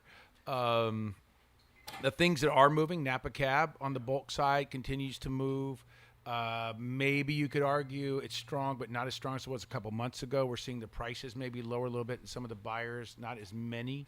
Russian River Pinot, Russian River Chard, but not as dynamic as it was just 2 or 3 months ago. There really isn't a lot of buyers in the market because there's no reason to buy, right? So if nobody else is buying, they're going, why should I jump in? I'm going to wait to see where it goes. And it's the same with the grape market. Grape market right now is slow. There's a couple deals being done, but I would say and we had early activity after harvest, and people came in and got what they needed. But now buyers are being very cautious, and they want to see what the crop size is. They want to see what their sales are going to be, after OND, and how they go into this year, and what those margins are. Can they take price up? Can they not before they enter? And their question is, could the market get weaker? Is it going to get stronger? When do I advance? I was with the buyer the other day, and they're like, Glenn, tell me when activity starts because I want to buy something, but I don't want to lead it. Yeah. I want to, see where it's going to go. And that's where we're at right now. Be the second man over the hill, not the first man over the hill. Right, because you can, right? I mean, if there was nothing out there to get, then it'd be different, right? I have to have it. But I think people are being conservative. I think there's a lot of pressure when you look at banks and lending, insurance companies. What we're seeing is everybody's trying to protect their rear end. And so that's making it harder, too, in terms of people taking risk. And we do have some, both buyers and sellers going, hey, cash flow, and where do you think this market's going to be? I mean, we do every quarter we do a bulk market valuation. So we look at like every area and we come up with our range of where we think bulk markets are. A lot of that goes to banks. So when they look at lending on assets, and try to understand where that value How would different be. are you from Sonoma Valley Bank, what they used to do in terms of the report? Silicon Valley. Silicon Valley Bank. Well, Silicon Valley Bank would not, and they're still around, but they never would have price. I mean, Rob would do the kind of their annual report, and actually, if you look at it, it would usually use our information for inventory. Right, So they tend not to throw out pricing, and pricing's always so hard because it really depends on all the stuff we talked about, right? Because I can sit there. It's the same like with a grape. It's like, Glenn, the buyer's like, well, I think I can pay between $800 and $1,000 a ton, and he tells the grower that. Well, where the grower's at, it's got to at least be $1,000, right? I can't tell. Why would I take $1,000 to pick the grapes? No, these okay, days. but let's go back and say it's 3,000, but it's 2,800. You kind of go there. So like bulk wine, everybody go, Glenn, you told me the market's this. So when we come out with pricing, we're always like, hey, the disclaimer is that that's where we've seen sales, but depending on where the market goes, that there's no guarantee that that's where things are. But was the sales on 12,000 gallons, or was the sale on 1,000 gallons? no, and we had that the other day. Somebody goes, I sold this at $35. Well, how much? Oh, we sold 400 gallons. I've got another 12,000 to sell. Right. You might not sell the other 12 at $34, or you may want to. And again, that's where we try to help with strategy of the market. I mean, we've had sellers in the past that had some very nice wine. We think it's worth 20. They got an 18 offer. They said no. A couple months later, they get a 16 offer. No, we're at 18. I can tell you this one seller, we followed it all the way down to $8, and they were always over the market. Now that was hey, that's their wine. They knew what the other alternative use for was it. But I think that's where it's important to understand. Just because you bought it at this doesn't mean that's what it's worth today. It's kind of like stocks. This is what, and there is a value dynamically, on bulk wine that you have to be aware of. You don't want to be too attached, I think, when you really look at it, because that's, again, it's a business. And so in a business, what's my return? Now we have other, you can afford those risks. You can say, hey, I'll wait. I had a guy, this a couple of years ago when the market was really bad for AV cab. And I said, hey, I think the market's 2,000 a ton, right? This is 19 when we probably left 200,000 tons unpicked in the state because we had such a big 18 and people just didn't need it. Oh, Glenn, we need to get 3,500. And I said, that's fine. I hope you have a strategy and a plan to get that return. But what I see in the market today is this. And that's we're just there to give our opinion and educate. We don't make decisions per se. Yeah, and so everything you see on that list is basically when you work as a somm on the floor of a restaurant is the things that typically are being sold. So, for example, the Napa Cab, it's Sonoma Chard and Pinot, it's Sauvignon Blanc. So those are the things that are the most popular. So let's... Well, and just to go in, what's moving, it's Paso Cab has had kind of a blip. I saw but that. I can see that Paso Cab is in the last 3 months has started to retrograde just a little bit. But that there's kind of a definitely some varietals and producers there that have tried. But to here's the establish thing: that. do you guys dig into why? So is it Paso Cab because people are looking for depth and complexity, but a better price point, or do you guys even go that deep, or do you just say this is what the price is bearing right now? Well, we try to understand the market, but we don't try to dissect it into, is it because it offers the consumer a different flavor profile? I mean, we see it as it offers the consumer, you've got some wineries that have gained some credibility. It's a unique appellation. We see buyers come in because it's a differentiation to maybe Napa or Sonoma. And here's the pricing. We try to look at it, is it a blip? Or is it really something that could last? So like you're going, hey, I got offered $20 for my Paso Cab. Is that going to be the next 5 years? Right. Or if I'm doing a 5-year bulk deal, should I be thinking 15's the price, right? Yeah, So I didn't know if you had an office, there was some guys in the back room that were trying to figure out why things were going in a specific direction. We do. We look at the market, but we're on the other stuff. I mean, we're we're connected, but we're not minute in term, that minutia when we're looking at. So we try to work, try to understand where buyers are. The other one we've seen Sauvignon Blanc, hottest variety in the world, right, or country right now. It is. I think it is. I think what we're gonna see is, I hate to say it, but usually, eventually, we can overproduce, what goes. So you're seeing more Sauvignon Blanc put in the ground. We're seeing more wineries put their own Sauvignon Blanc in the ground because if I'm gonna have to buy it for this, maybe I should grow it myself. I can take some, whatever out. But Sauvignon Blanc has definitely, with the consumer, we've continued to see that take off. It'll be interesting to see, where prices go but it definitely, that's, how high can you go with Sauvignon Blanc? Because at the end, with how much does the consumer want to pay? There's the high end Sauvignon Blanc, but then there's the stuff. If typically people that are drinking Sauvignon Blanc want to drink a nice, easy, acid-driven white wine on a hot day, ice cold, under $25 a bottle. But for sure, right? Yeah, and I think that's what we got. And again, we're in this business. You're going to push some of that, right? Where can I go? Where do I need to go? What's the price?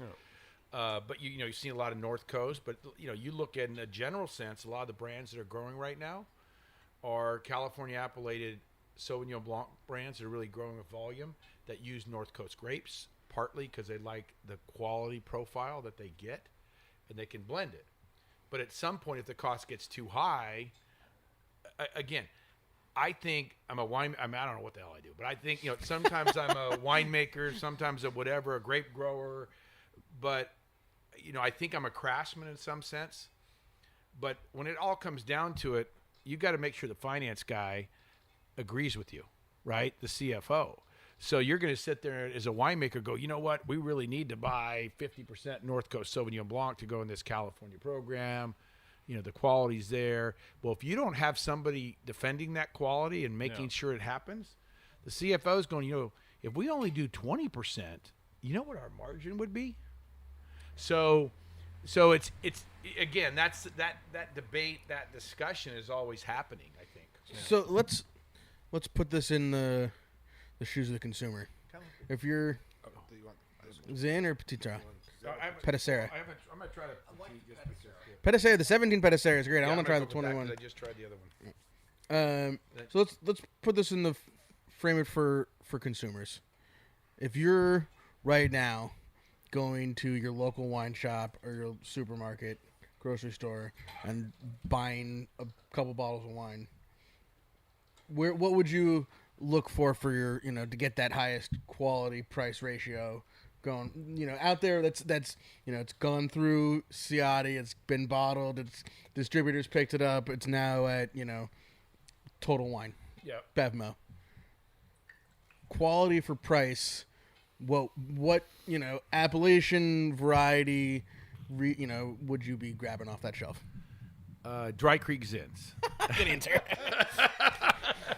Petit Syrah, hottest varietal going.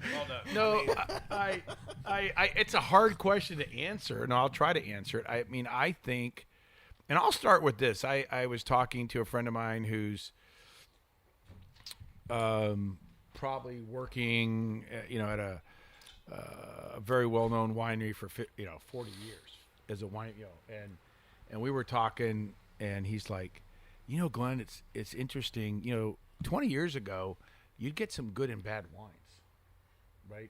He goes, now it's really hard to find defected wines, that have a problem. So the bar has gotten, for a consumer, I think the world's your oyster, because I think there's a lot of very good wines out there. So I think that's just in terms of underlying where we've come. We've, we've made leaps and bounds, I think, in terms of the overall quality across the board. But I mean, I think you're right now, if you're out there, I think there's a lot of like North Coast Sauvignon Blancs, I think, that are really good. And I tend to like Sauvignon Blancs as kind of a white wine. I think some Monterey Chardonnays that are out there are pretty good. I think the Russian River Pinot, there's some great stuff there. But those what I'd look at. I do think when you look at some Sonoma, I tell you, what you need to do if you haven't done it is you go into a Costco and start looking at it's amazing on some of the prices. I mean, there's a Sonoma County Chardonnay out there that's under $8 a bottle. So boggles my mind. Yeah. How you even get it to be under $8 a bottle? So there is glass, cork, bottling, labels. But then that comes into it is, is it a stressed? Is there a reason why it's that low? Or what vintage is it? What vintage? And I assume that Glenn's seeing it. He's aware of those things, and if he's saying it's out there, then it's probably a pretty damn good value. But I would go where you go, Sam. Like, how in the fuck are they selling that? Yeah. They must be in trouble, right? Well, there's a little bit of that, but I think also again, if you go back into big business, you've seen more people do, like, private label used to be kind of a third-party guy. He'd buy bulk at a distressed price or something, here you go. Now what we're seeing is wineries will say, hey, I've got a little extra inventory. Instead of me putting that in the bulk market, maybe, you know what I'll do? I'll bottle it. I'll do a private label to a large retailer. Maybe it's a loss leader. Maybe I'm just covering some overhead. I'm making no money. But then, I've got a relationship with them. And by the way, can you buy some cases of my branded label? So you've got people so some of this is relationship where it's like, if you give me this, I'll do this for you. I talked to one the other day, did a special bottling owned by neither. I mean, you couldn't see who the winery was, right? Boom. And then we're going to probably sell these cases there. So that's the kind of what's going on behind the scenes is, you kind of, I'll do this and you do this. So it's not just selling this one wine. It's just a speck of sand. Yeah. Sam, you mentioned $8 bottle of wine and the breakdown. On any bottle, what is the breakdown percentage-wise between the glass, the label, cork, processing, shipping, and the actual wine? More than $8, John. Yeah, I'm trying to petite. I wish I knew. No, I mean, but always, John, your most expensive cost I like that. is the raw materials. It does relate Grapes, to what we did before. grapes or juice is going to be the leader on that. And then the labor to get it there. The cost of glass is basically doubled in the last couple of years. Cork's pretty stable. Labels is such a variable thing on what you do, what printing you do, what paper you're using, how much you're making of it. But on an $8 bottle, say at the cost that 16,600 pays, that would be $4 in packaging materials. You're going to pay another $1 or something in shipping and bottling. Doesn't leave a lot of room there for grapes, right? For the wine. But when I hear an $8 bottle, that's what I think is like, just to get it in the bottle and labeled and corked and shipped. That's a big chunk of that $8. Yeah. At our scale though, right? Because if you're doing an $8 bottle of wine, you're probably talking, some of these guys are doing 200,000 cases at that, right? So that's where you start to get some value out of that. But their labels are a lot cheaper, and the bottles are a lot cheaper, and they're bottling. They own the bottling line instead of paying the truck to show up. But you got to start back again. It goes to me. It's this consumer proposition. You've got to start at that level. What's my margin? How do I build it back from there? And can I make that fit? If you just build it and say they will come, that doesn't always work. No. In terms of what we see, or does it ever work? Yeah, and again, I look at it is from a grower perspective, which one of those too is, we were looking, hey, should we replant this vineyard? And by the time I went through and we looked at cost of end post, cost of stake, and the vineyard manager I used were sitting there, you know what? Hey, let's just get a little backhoe. Let's just pull those, the guys out. We'll do a because it doesn't. You start to look at that, and maybe if you did that, the vineyard would be a little more efficient, and you might, But you're going. Does it really make sense to take that $50,000-$60,000 an acre, probably more, especially if you got to do any kind of drainage, and do that, and that's where but that's where we've got some growers and sellers going, here's what I've got into it, and that's where it gets hard, right? But I always go back to anybody. It's worth what it is today. It's not necessarily worth what it was 6 months ago, because you're in the market today, and you've got to be aware of that. So when we look at the market today, we think if there's reasonable offers out there, just as we go through this on the bulk side or grape side, I think you got to take those, because I think you got to look at your risk going forward. If the economy has some questions, which it still does, if consumers we're not sure where they're going to be with inflation where it sits, I think you want to not be stuck with unsold things when you look at inventory. So our advice has been, we're not saying run for the hills, but we're also saying, hey, don't sit there and be open to what the market represents and what it presents. Yeah. And we've seen some people. We did a deal, Martin, it's like really good producer. They had, some Pinot Noir, and they're like, you'd think that they would come back. I said, here's the offer. And, and I said, hey, it's really reasonable to come back with a counter. You might have a few dollars here. And they're like, I'll take it. And by the way, would they buy a few extra gallons just to make sure I finish this lot? And I think that's the smart business decision right now, right? It all may change tomorrow, right? We don't know, but you really have to think about, it's okay to be sold out for a little while. Yeah, it's a long-term to go along what you always say, Brian. Well, and that's what I was wondering too. So 18, you had bumper crop, but then 20, was there a correction, or how did 20 affect the bulk market? Well, that is nice. Yeah, I really like the fun of that wine. Sorry, the Zin. I'm on the 21. I haven't tasted the 21s. Like I said, no, the Zin's great. Maybe I should have done this in close the doors and did it. I was kind of brave to say no, because you would have been a lot more critical. I would have been harder. I'm not easy on my own wines. Been you in the house by yourself in the dark. Yeah, I would have probably. I cried. Go ahead. What was the question? I'm sorry. So just how 2020, the 2020 effect. People selling off. Still, well, and I think to sort of further Brian's question, the 18 and 19 being these giant crops, fruit left on the vine, and then you go into 20, which continues to have all these question marks around, what to do with 2020s. Talk about the sort of the ripple effect through the bulk wine market that those three vintages, bumper crop and then questionable, yeah, it's crop.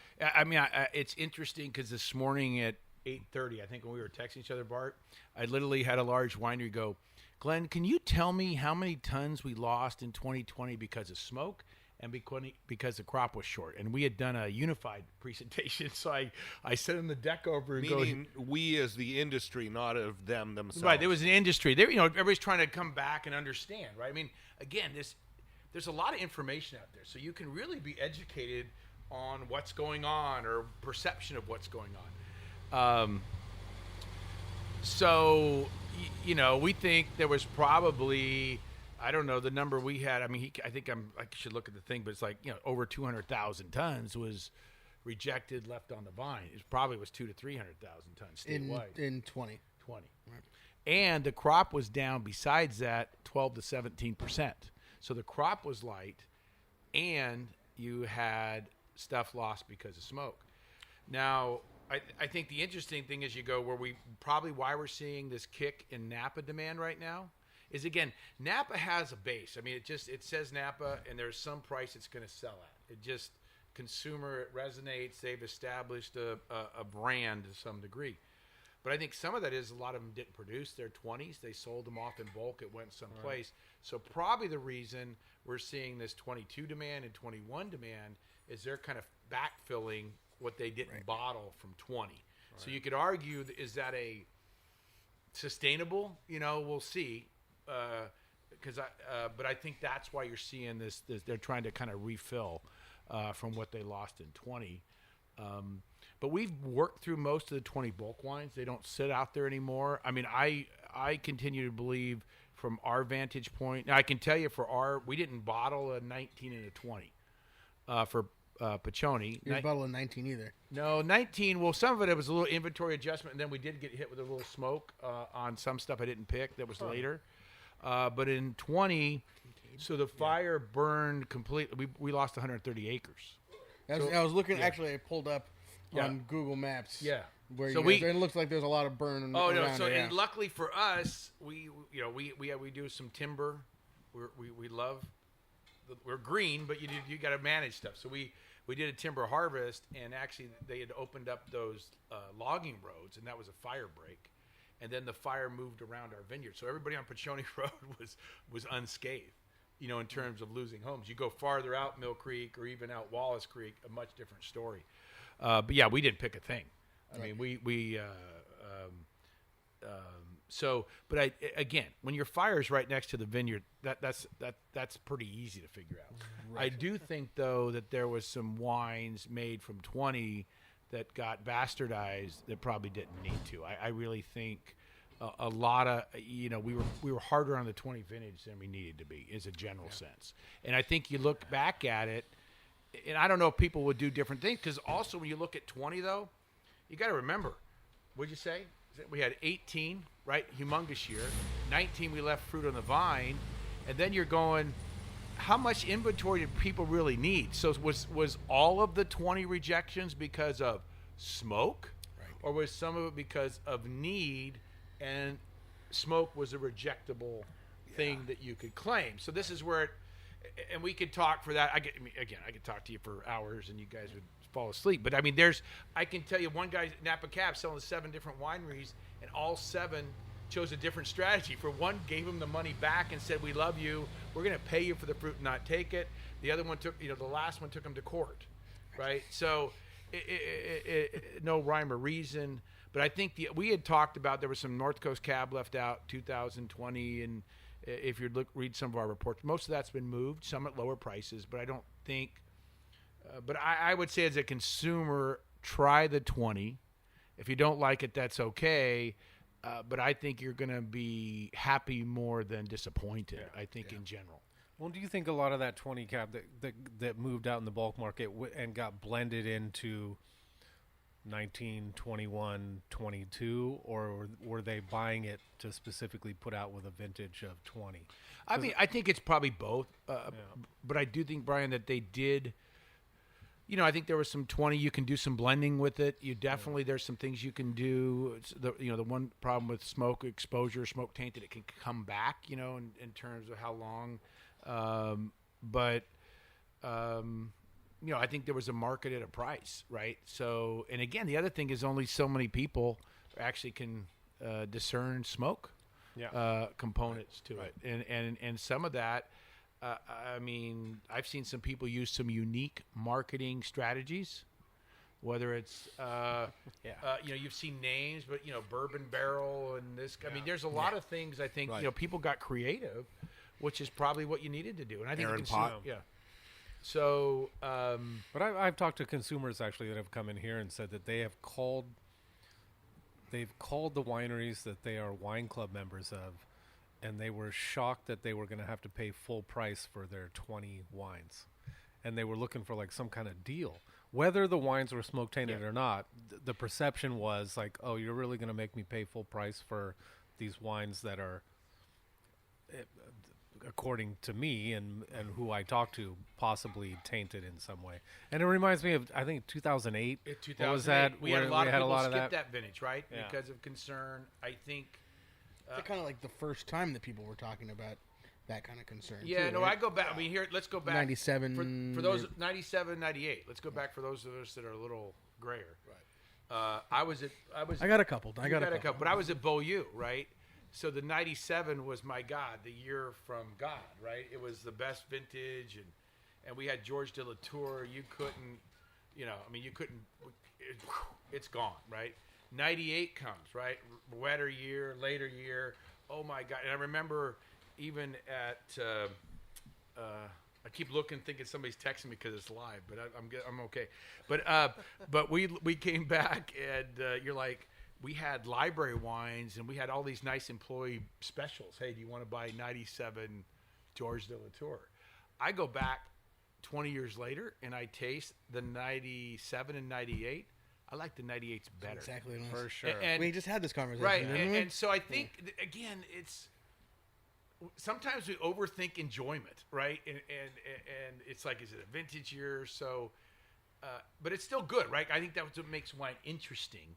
At the same time, I think you know what you like and be okay with that in terms. And I think it's great to have people that have review wines and have opinions, and it makes it interesting. But they're not always right. Yeah, well, it always plants a seed in people's minds, and then you hear stories of Heidi Barrett and Kenzo, and then consumers get this thing in their mind about the wines are all shit. When really it's not that way at all. But then there's the how much does the consumer remember? Like 3 years later, 4 years later, do they actually remember what were the good years? 2020 is such an easy number to remember. Right. Well, and everything You're is right. No, True. it's you're right.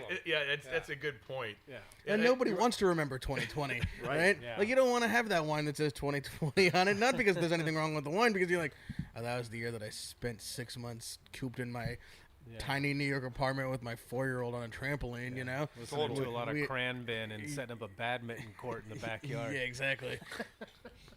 Yeah. This personal experience, Brian. Yeah. Well, the other thing I think that's interesting to look at. So, look at you're probably our largest.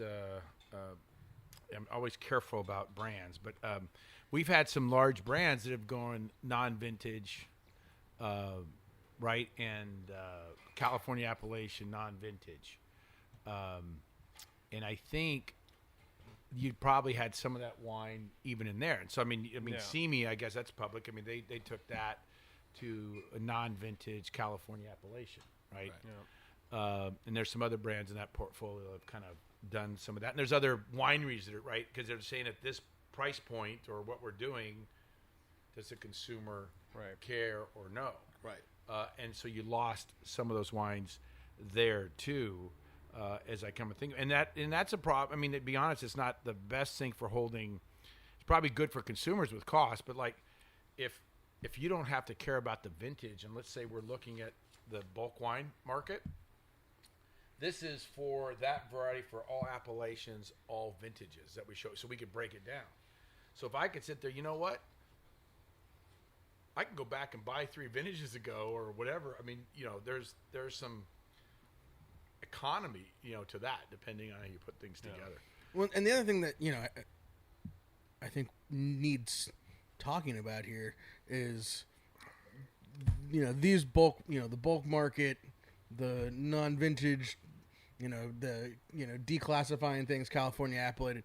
These are folks who, brands, companies that have a specific number that they need to supply into their, to keep their shelf space, to keep those distributor deals going, as opposed to, the little brands that are like, well, we don't have 2020.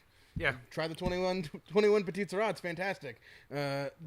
Just like you can skip those things if you're not trying to, fighting for those, 4 slots on the shelf on the space has shelf, value, right? And if you're out, that means somebody else is there to take your spot, right? And I think it's excellent. And point. it's not like when you have your product back, you're just back in because there's a lot of work that goes into that. Yeah, totally. Right. And I think the other thing about our business, and is it's changed, right? I mean, 30 years ago is different than today, and I think we would sometimes say I'd like to do it the same way I used to do it, but I think change is just kind of part of the future, right? Whether you like it or not, but it is interesting to see family controlled or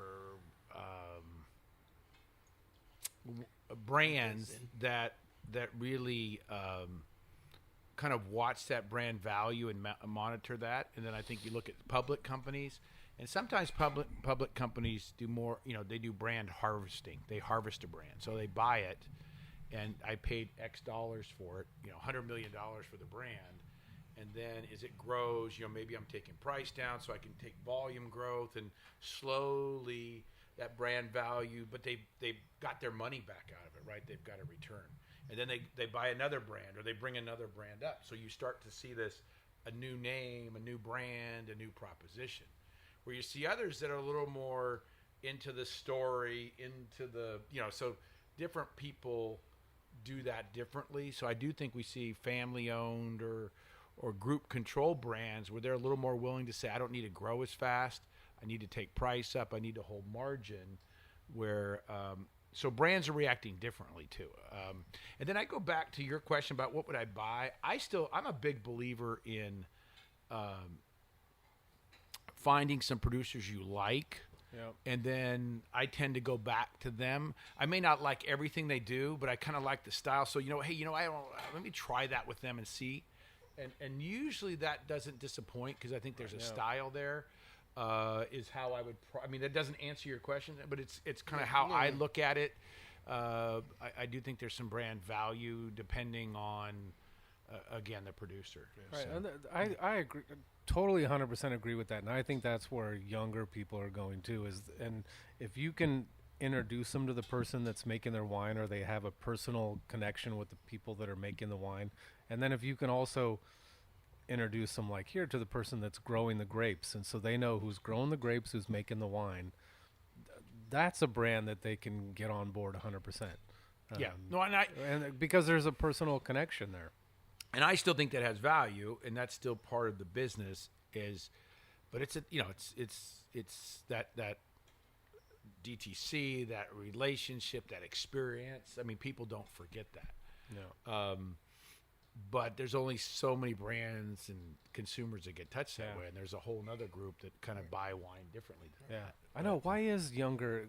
According to you, or according to this chart, if we see less people drinking wine on an average annual basis, like what do you got some bean counters in a room that are telling us what are they drinking, White Claw and Truly, or are they drinking spirits? They're brown spirits. It's kind of been that seems to take off. Definitely the hard seltzer spritzers, that was just growing like crazy, and that feels like it's gone down. I think it's starting to go the other way. I think there's a belief with some that eventually that consumer kind of figures out wine. There's this kind of appreciate. They go from here. Oh no, I'm going to get wine. Yeah. Definitely you have the baby boomers that are getting older. I've got a father-in-law that's got a beautiful Burgundy and Bordeaux collection, but he's not buying more. But I can go in there and steal those bottles. People that used to come in and they were collectors. You don't see as many of those people anymore. Right, I agree. I think it's different. I think also with wine now, it used to be you'd lay it down. Now it's kind of immediate gratification. Totally. Is it ready to go? Is 8 it hours. Not? 8 hours from purchase. Yeah, right? And so I think it's something we've got to adjust to. We talk about how we market, how do we change marketing to that consumer, and it may be we've got you look at some of the brand names out there or look at the packaging, and it's definitely not targeted at me. Yeah, but there's people that are buying that. So I think you almost have to throw it out there. Now, the one thing we are seeing, and some of this has been in the news, but you're seeing some wineries start to rationalize their SKUs, their space, their brands and their offerings. So they're starting to go, it's a little tougher out there. I had, 10 brands. I'm probably going to sell 3, and I'm going to concentrate on 5.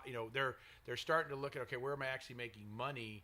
Is it really worth trying this and trying that I may have a loss on? So you are, and again, we kind of see that when money gets tight, and so there's 2 larger wineries that both in the last 2 weeks have said, hey, we're going to rationalize our SKUs a little bit and try to do these things really well, and then it's I call it bread and butter, blocking and tackling. But they're kind of going, okay, here's where we're making money, and maybe we don't want to do the Gruner Veltliner launch or whatever. It's like we're going to the esoteric. Which is a shame.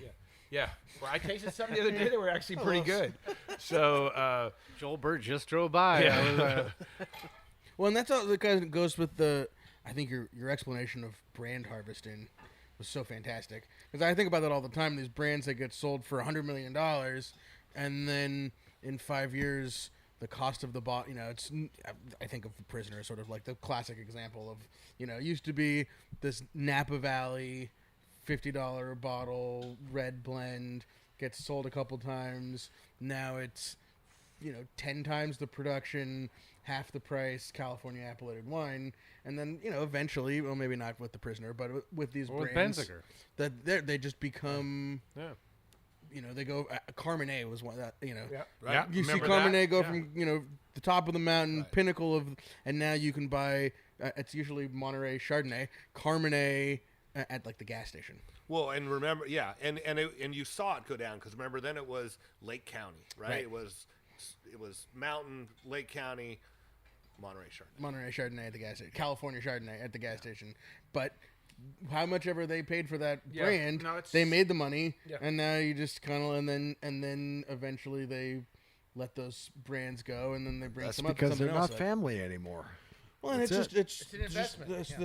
This business, right? You Pure and just simple. like shed those SKUs, and Then it becomes widgets. Well, you do get into. I mean, you do get into this thing though with appellation. You get into limits. So this got a lot of years ago, but we had BV Rutherford, right? So, but we would sell Rutherford into California, but it was so hard to supply. Then we'd sell BV Napa into other areas, right? Just because they didn't seem to have as much discretion, less competition outside of California as in. But we just couldn't get more BV Rutherford. But people still wanted that growth. I have seen some brands that have grown and expanded their sourcing, then try to relaunch some stuff above it at smaller appellations to see once they've got that distribution, if they can introduce something higher price, something different, or maybe go in a large retail chain where they're going to discount a little higher end, so you're not affecting your pricing outside. So I think there's some ways to be creative with that, but I think you have to. Yeah, it's a commitment. We had this discussion with a larger winery. This is I guess 18, 19 when everybody's trying to deal with inventory. I said, well, you could launch a new brand to get rid of that inventory. Yeah. And they go, it's not worth it because I've got to then take salespeople, marketing people, and focus on this new brand.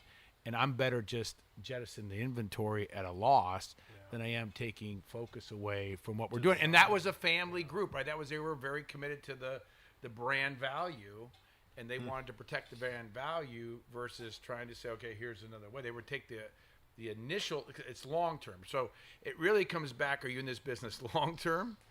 Are you in it short term or at least or stockbrokers or stock right? Or are you getting is your bonus based on quarterlies, right? So that's it. It's just different. You make different decisions, right? I mean, it's not, and it's just the world we live in. It's not, Squirrel those nuts when you're having a good time, and know that you're going to have a year or two where it's not going to be like that. Yeah, and I think long term, I think the business is still here. I think it's going to get a little tougher as we go through this kind of adjustment. And I think the overall economy becomes a question, that I think we're going to have to fight through a little bit. But there's a wine business, and I think it's just a great business. But I do think just because you make good wine and you have a vineyard that produces pretty good fruit doesn't mean it's easy and you're going to make it. I mean, I think I hate to say it that way, but I think it's a business. Double ding. Yeah, I'm just being realistic. But that's it used to be. You go back 10, 15. Oh man, I got a vineyard. I make it's all take care of it. It was this high tides raise all boats.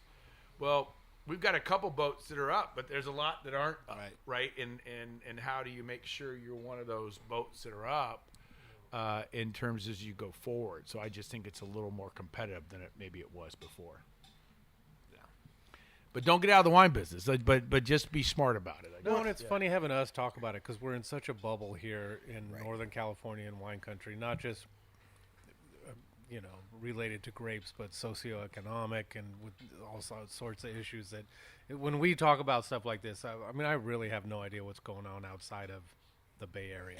And that's what's so amazing about it. I know I say it all the time, but it's like a grain of sand at the beach is what, Sonoma, what we do individually, right? And but what these guys do, and they only do their segment of it, it's massive. But I think everything has again. If there's a consumer proposition and you have a brand and you have consumer finds value with it, go with that. It's a Bruno thing. If you got something that's working, don't necessarily blow it up. Right. But at the same time, kind of be realistic that how can I change? How can I adjust to what's going on? But Dane Cellars is a brand and there's consumers and it has value. Right now, is it the biggest? No, but it still has. So you're still doing something as part of that, and it all takes us all kind of together. But there's a cold hard reality to this. As I think Bart and I were talking the other day about, okay, what's your cork cost? What's your label? What's your bottle? Why do you have this? And it is. You start going, why did that cost go up on that? Why did the cost go up on? You were talking about your bottles and labels and. But it's the same people when you start to look at labor in the vineyard and regulatory and fuel and so it's not going to get less expensive. And we haven't even talked about there is import. So you've got other you've got other wines coming in here that at certain price points. Usually those are coming in at lower price points and competing in that segment, But I think the other thing is if you're in Northern California, you need to be aware of what's going on in Lodi and the Central Coast and every area, and probably need to know a little bit about Washington and a little bit about Oregon and a little bit about the global environment. Because Washington right now, just talking to a friend of mine who works for a larger winery up there, he goes, it's dead. There's not a lot of stuff going on because Chateau Ste. Michelle really is not the buyer that it once was, and that was such a big component. And so I just think it's important to be, get outside your bubble every once in a while. Doesn't mean you can't make money in it, but be aware. And that's some of the stuff we do too. But I just think you got to be aware. Yeah. Have you ever, in the 20 plus years you've been in the Ciatti and then just in general, sort of seen my sense of it is, from the enterprise side in 16600, it's really a very bifurcated market right now where the growth is in the premium. I mean, you said we're not planting a lot of grapes. We're planting a lot of grapes in Napa and building, doing Napa vineyards. But the pressure seems more on the bottom half. Maybe it doesn't half, but the lower end part of the market where the grape prices are lower, wine prices are lower, bottle prices are lower. That's the stuff where it seems from our end the demand pressure is harder there. The margins are smaller there, and as things prices go up and fuel prices, corks, bottles, that's where it's a harder place in the industry to be than if you're in the $100 Cabernet plus market, And I would say there's not and the challenge here is, this is my opinion, right? Bart said, there were grains of sand. The $100 Cabernet market is not that many more grains of sand. It's still a limited market, right? And when you look at volume, that 150, 160,000, whatever ton sells at, or no, it's actually, she was like 89 or 80 when you look at Napa Cab. It's not all at 100, right? And so everything kind of has that reality to it. But yes, I think there's a big pressure right now on, especially where we had the pantry stuffing with the COVID. And I think, wine sales bumped up, especially in the retail. And, hey, we got to make sure we have enough for that.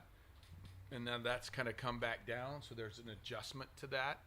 But I think on the premium level, we're still seeing growth. But some of that is you've got appellations, you're taking price up. And that's why it's premium more so than maybe because it's, if I'm trying to explain it, but you got to be careful there, right? Because we had this discussion internally in our group strategically, we're like, well, so you've got premium growing, but you've got the guys that were selling at 10 or 12 that are now at 16 or 18, right? On their, they didn't necessarily change the sourcing; they moved the price. So does that mean it wasn't premium before, it's premium now? Right. I'd have to try to you try to have to break that down a little bit. So. But if you can do it, you're still holding margin. So what we've kind of said is nobody's immune to this, because the other thing is I talked to a grower in Lodi. I thought, they've got some really They have a little production facility they kind of invested in, large Lodi growers. They're making biodynamic wines, really kind of interesting stuff. At the same time, they've got this other stuff that's producing pretty good tons. And like, we're trying to look at both. If the market keeps going up, we've got that. But I guess, if this economy takes a dump, then, we still are efficient and have these other vineyards that will have the big buyers come back into the market. Right. So, it's just kind of interesting. But I think you're right with the bifurcation. There's this kind of, you're either small or you're big, and the medium guys don't tend to last long. Right. Yeah. Either have to go one or the other. Cater to that 1% and to the masses. Right. Everyone in between is... Well, or you're selling at some point. I think the other thing you talk about family transition. It's true of all business, not just wine, but at some point, Succession. I haven't watched that, but I can't watch it. It's too much for me. Yeah, no, but I think you get to the point, who wants to continue it, I want to do something different. Right. I look at that with our thing going, I have no idea. They may say, okay, Dad's gone, and let's sell it to the highest bidder. So who have you started training to make these wines? He was playing basketball in Reno this weekend, well, right? there's a couple. I think we've tried to do. So I've got 2 boys, and my sister has a boy, and what at least this is how I've approached it. I love being out there. I try not to force my kids because, there's so many different distractions and things you can do today, and they have their own interests. So we kind of gingerly expose them to things. So I almost had my oldest son was going to come today just to sit and listen. But so we've just tried to say, hey, this is why it's important to us and the meaning it has, and your great-grandfather and grandfather. And, to some degree, I look at art. I'm feeling the pressure just hearing this conversation. But art, my deal is to, they're going to make their own decisions, but to present to them. You're the torchbearer, but I'm turning into the one that has all the memories now, right? Yeah. And we still do a Puccioni reunion, with all my relatives, my great-grandfather every few years. We haven't done it a lot recently with COVID, but so they kind of appreciate that. And so when I do ask them questions, they get that. And we were working on a new LLC agreement because you got to have all this also put together. It's a business. And talk to the boys about what do you think and what do you value and would you sell it. And at the same time, though, there may be a kid that goes, I want to start a technology company. I don't know.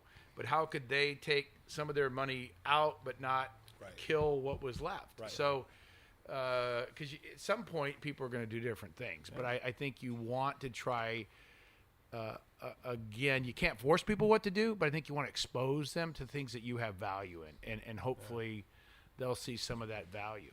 But so at this point, you don't have an answer to that question. Who would? I don't know who'll jump in. We'll see. I think they got to go out and find themselves a little bit more, but we'll see. Yeah, I can ask Bart the same question. They're just right now. They're wondering, basketball's over. What am I going to do now? Right? They're literally school like ends that. in 2 weeks, right? No, school ends. Today.